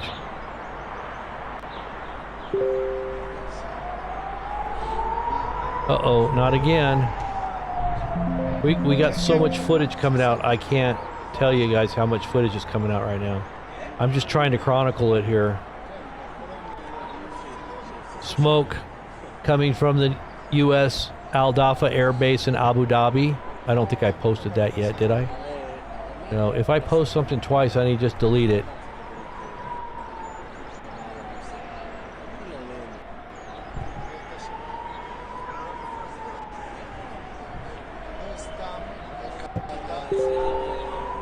Absolutely crazy. Crazy footage, man. Unconfirmed reports of a direct impact in Dubai. In Dubai? You gotta be kidding me. In Dubai? Not Dubai. So Abu Dhabi and Dubai. Wow. Absolutely crazy. It says UAE agency says one person was killed as rocket shrapnel falls on residential area in Abu Dhabi. Reports of American and Israeli attacks also in southern Baghdad. So we're also going after Shiites in southern Baghdad.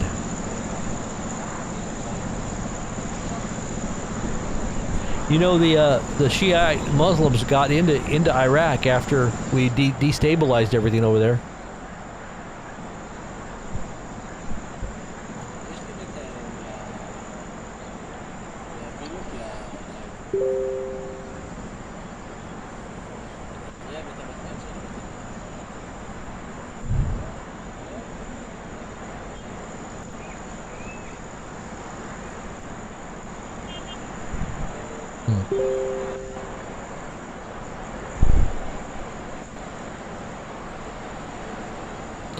Footage of the launches of Iranian ballistic missiles.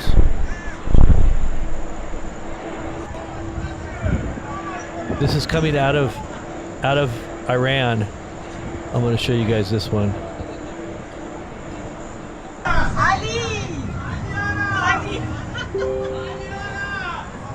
All right, so these are the ballistic missiles that are being launched. Those are hypersonics. Look at how fast they go. Look.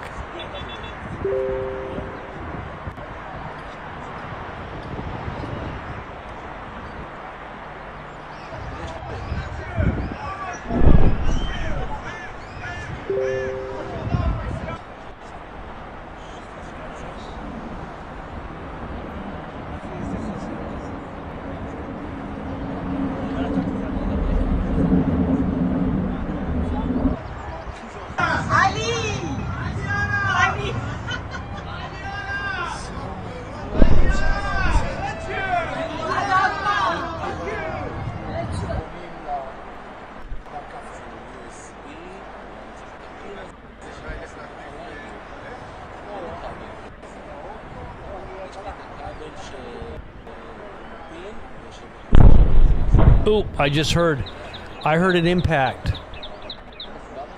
I just heard an impact somewhere.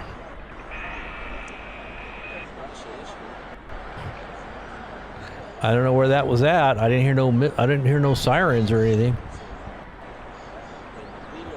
You heard that impact too?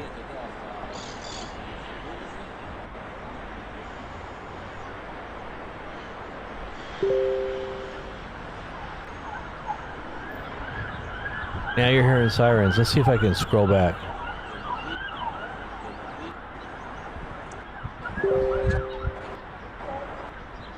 I don't know. There ain't no way I'm gonna find it. I've got too many feeds going on right now.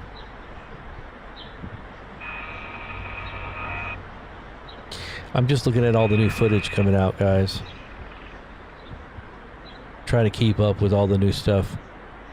Britain says that it's ready to defend its interest in the Middle East. Britain says that. World War III. If you didn't know yet, it's World War III. Tried to tell you. It's just like my video. But nobody listened!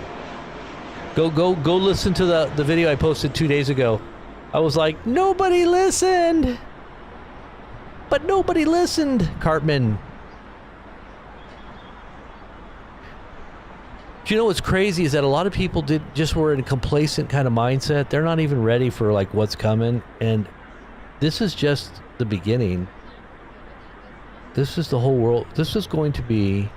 You're going to see nukes go off. I believe we're all going to see nukes go off here real soon. I hope to God they're not huge, continent-killing type intercontinentals, or thermonuclear. I hope that they're just, little tacticals, but they don't go any further than that. But, I told you guys where I think we are on the timeline, so I'm expecting the worst. And we'll be at our prophetic deep dive tomorrow. If you're not a part of our Patreon group, get over there, because we're going to be chatting about prophecy and how Donald Trump fulfills all these prophecies that we've been talking about for 5 years that most people don't have any context to understand. So we try to fill in all the gaps, and biblically, illiterate people out there need to have those gaps filled in. First, they got to get right with God first. Got to get people, saved before they can even begin to perceive the kingdom, and then, having them discipled and to understand the times that they're in prophetically. If you're a person that's been in the church for a while and you know the Lord and you understand the whole mystery of godliness and how God has has made his habitation within his people, then you're going to understand prophecy. He is the spirit of prophecy. So if you have the spirit of Christ, you're going to know what we're talking about. So when we get into these scriptures and we start showing you the timelines and how all this stuff's been unfolding perfectly in the last, especially since Trump made his appearance here, there's a whole bunch of time-sensitive prophecies that have been, especially in the last 2 years. But in the last, 5 or 6 years, we've been chronicling a lot. Now, I go all the way back. I mean, there is so many things that we've talked about over the last 15 years. People that have been following us know that I've been talking about things that were to come. And those who personally know me from 15 years ago, you know about the very specific details of those prophecies that we received way back then. But we've chronicled a lot of different things that I think people should be aware of, especially if you're a person or a student of prophecy. You're going to want to be connected to us on those prophetic deep dives that are going to be happening on Zoom. And yes, you're going to have the ability to interact. Questions, answers, comments, your ideas. We're going to be doing that Saturday at 6 p.m. West Coast time. Become a patron, and you get it. We only have a limited amount of people that can be in there, and we want our supporters to be in there. We're going to share the information publicly on YouTube. The conversation opens up for the patrons. Okay, so if you're a patron, get in there and support the channel as well. Help us keep us on the air, because it is people that do support our channel that keep us doing what we're doing without an interruption, without me having to go out and waste time doing other things when I can be focused on this. We all gotta band together here. Amen. All right, so let's keep together on this. Saturday, prophetic deep dive, 6 p.m. West Coast time. Patreon, you'll get the links over there on Patreon. And usually I do like a live conversation before we actually get into the conversation on Zoom. All right, Iran strike on U.S. base near Doha, Qatar. Okay, I showed you that. That was what I just posted. And I'm hearing planes in the background there. That's weird. Sounds like big ones.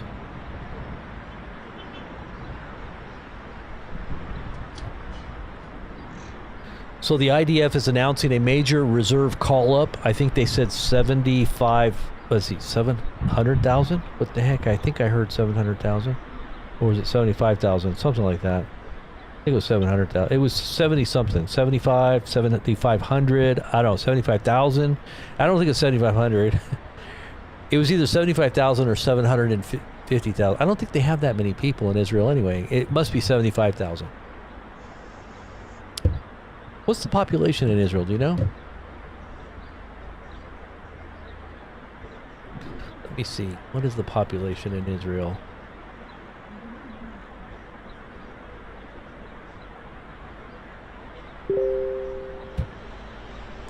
The population in Israel is 10 million. Okay, so...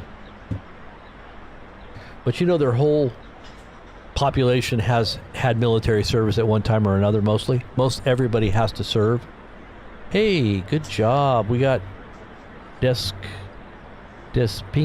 Al-Baraki. Gosh, I don't even know how to say your name. God bless you. Thank you, thank you.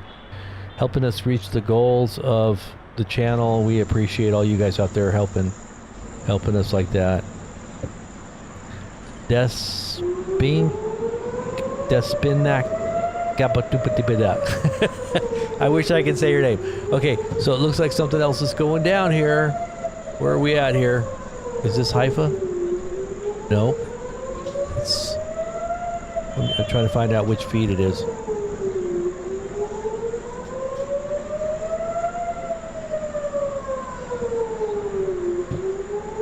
It's gotta be. It's not that one. Okay, it's over here.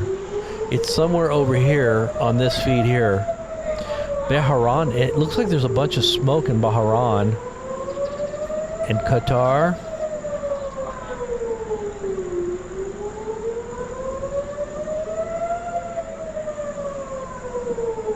According to reports, Israel tried to assassinate Khomeini.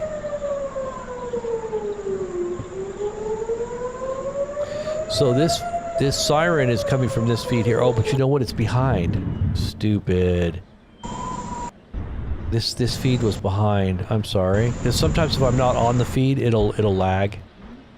So that was way back. Forget it. But I do hear a plane back here.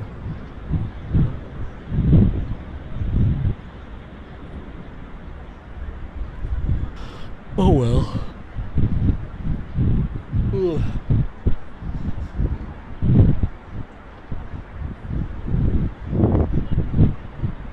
It's looking pretty overcast, isn't it?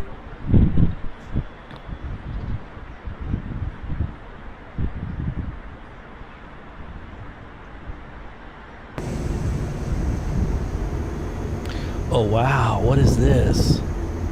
This is video. The Washington Post reports that the U.S. allegedly deployed its Space Forces, Air Force, Navy, Marine Corps, and ground forces in the operation against Iran. What? Ground forces? And in the video, you can observe the destruction of an Iranian radar station in the area of the Bandar Abbas port. What? Ground forces? You gotta be kidding me. You gotta be kidding me. Ground forces too? Let's see.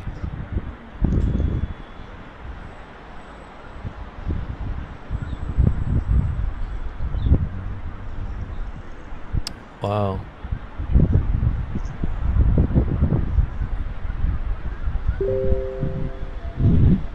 Okay, so new, the U.S. base in Erbil, Iraq, Kurdistan was attacked. Unclear if by Iran or Iraqi factions.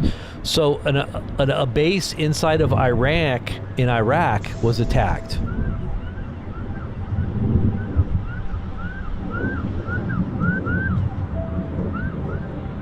They're saying that this base was in Iraq. Wow, we're seeing a bunch of attacks on bases, U.S. bases here. I'm hearing a pretty big plane out there. What the heck is that? It's a big plane. The plane. The plane.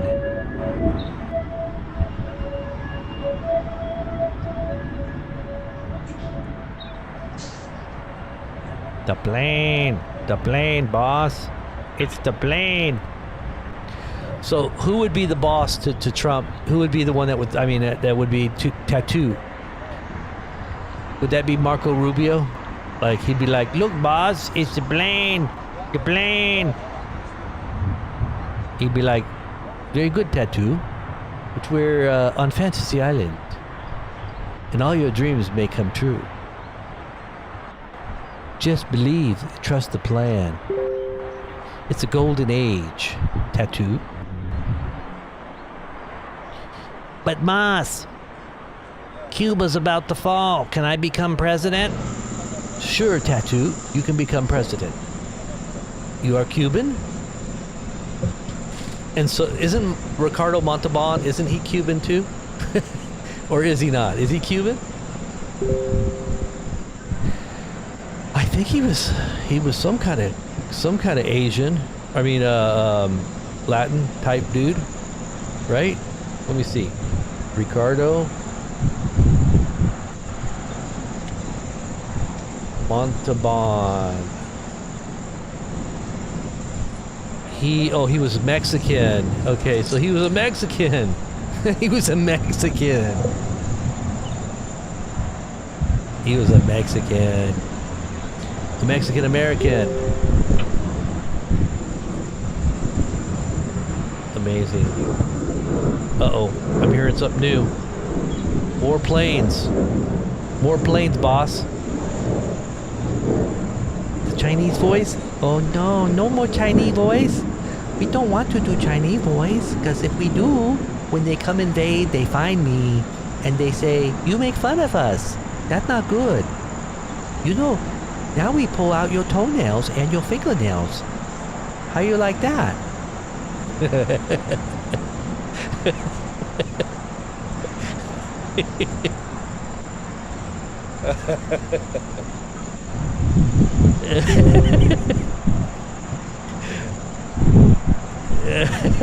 I do. I think I need a Snicker bar. I need some energy. My brain is falling asleep here. Oh man, okay. Let's see. These are areas in Iran that were attacked so far. Okay, let's see what else we got here. Check this one out.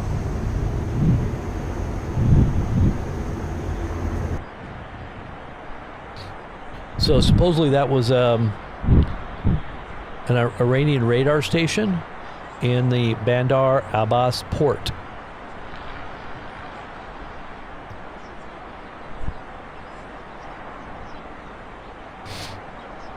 Two tigers on one mountain. Only one tiger allowed to be on the mountain at one. That tiger is China. Bye-bye, USA.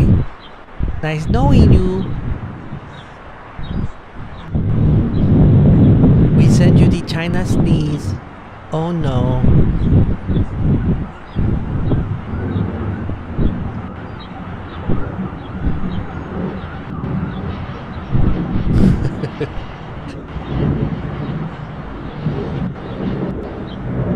I hear some more planes.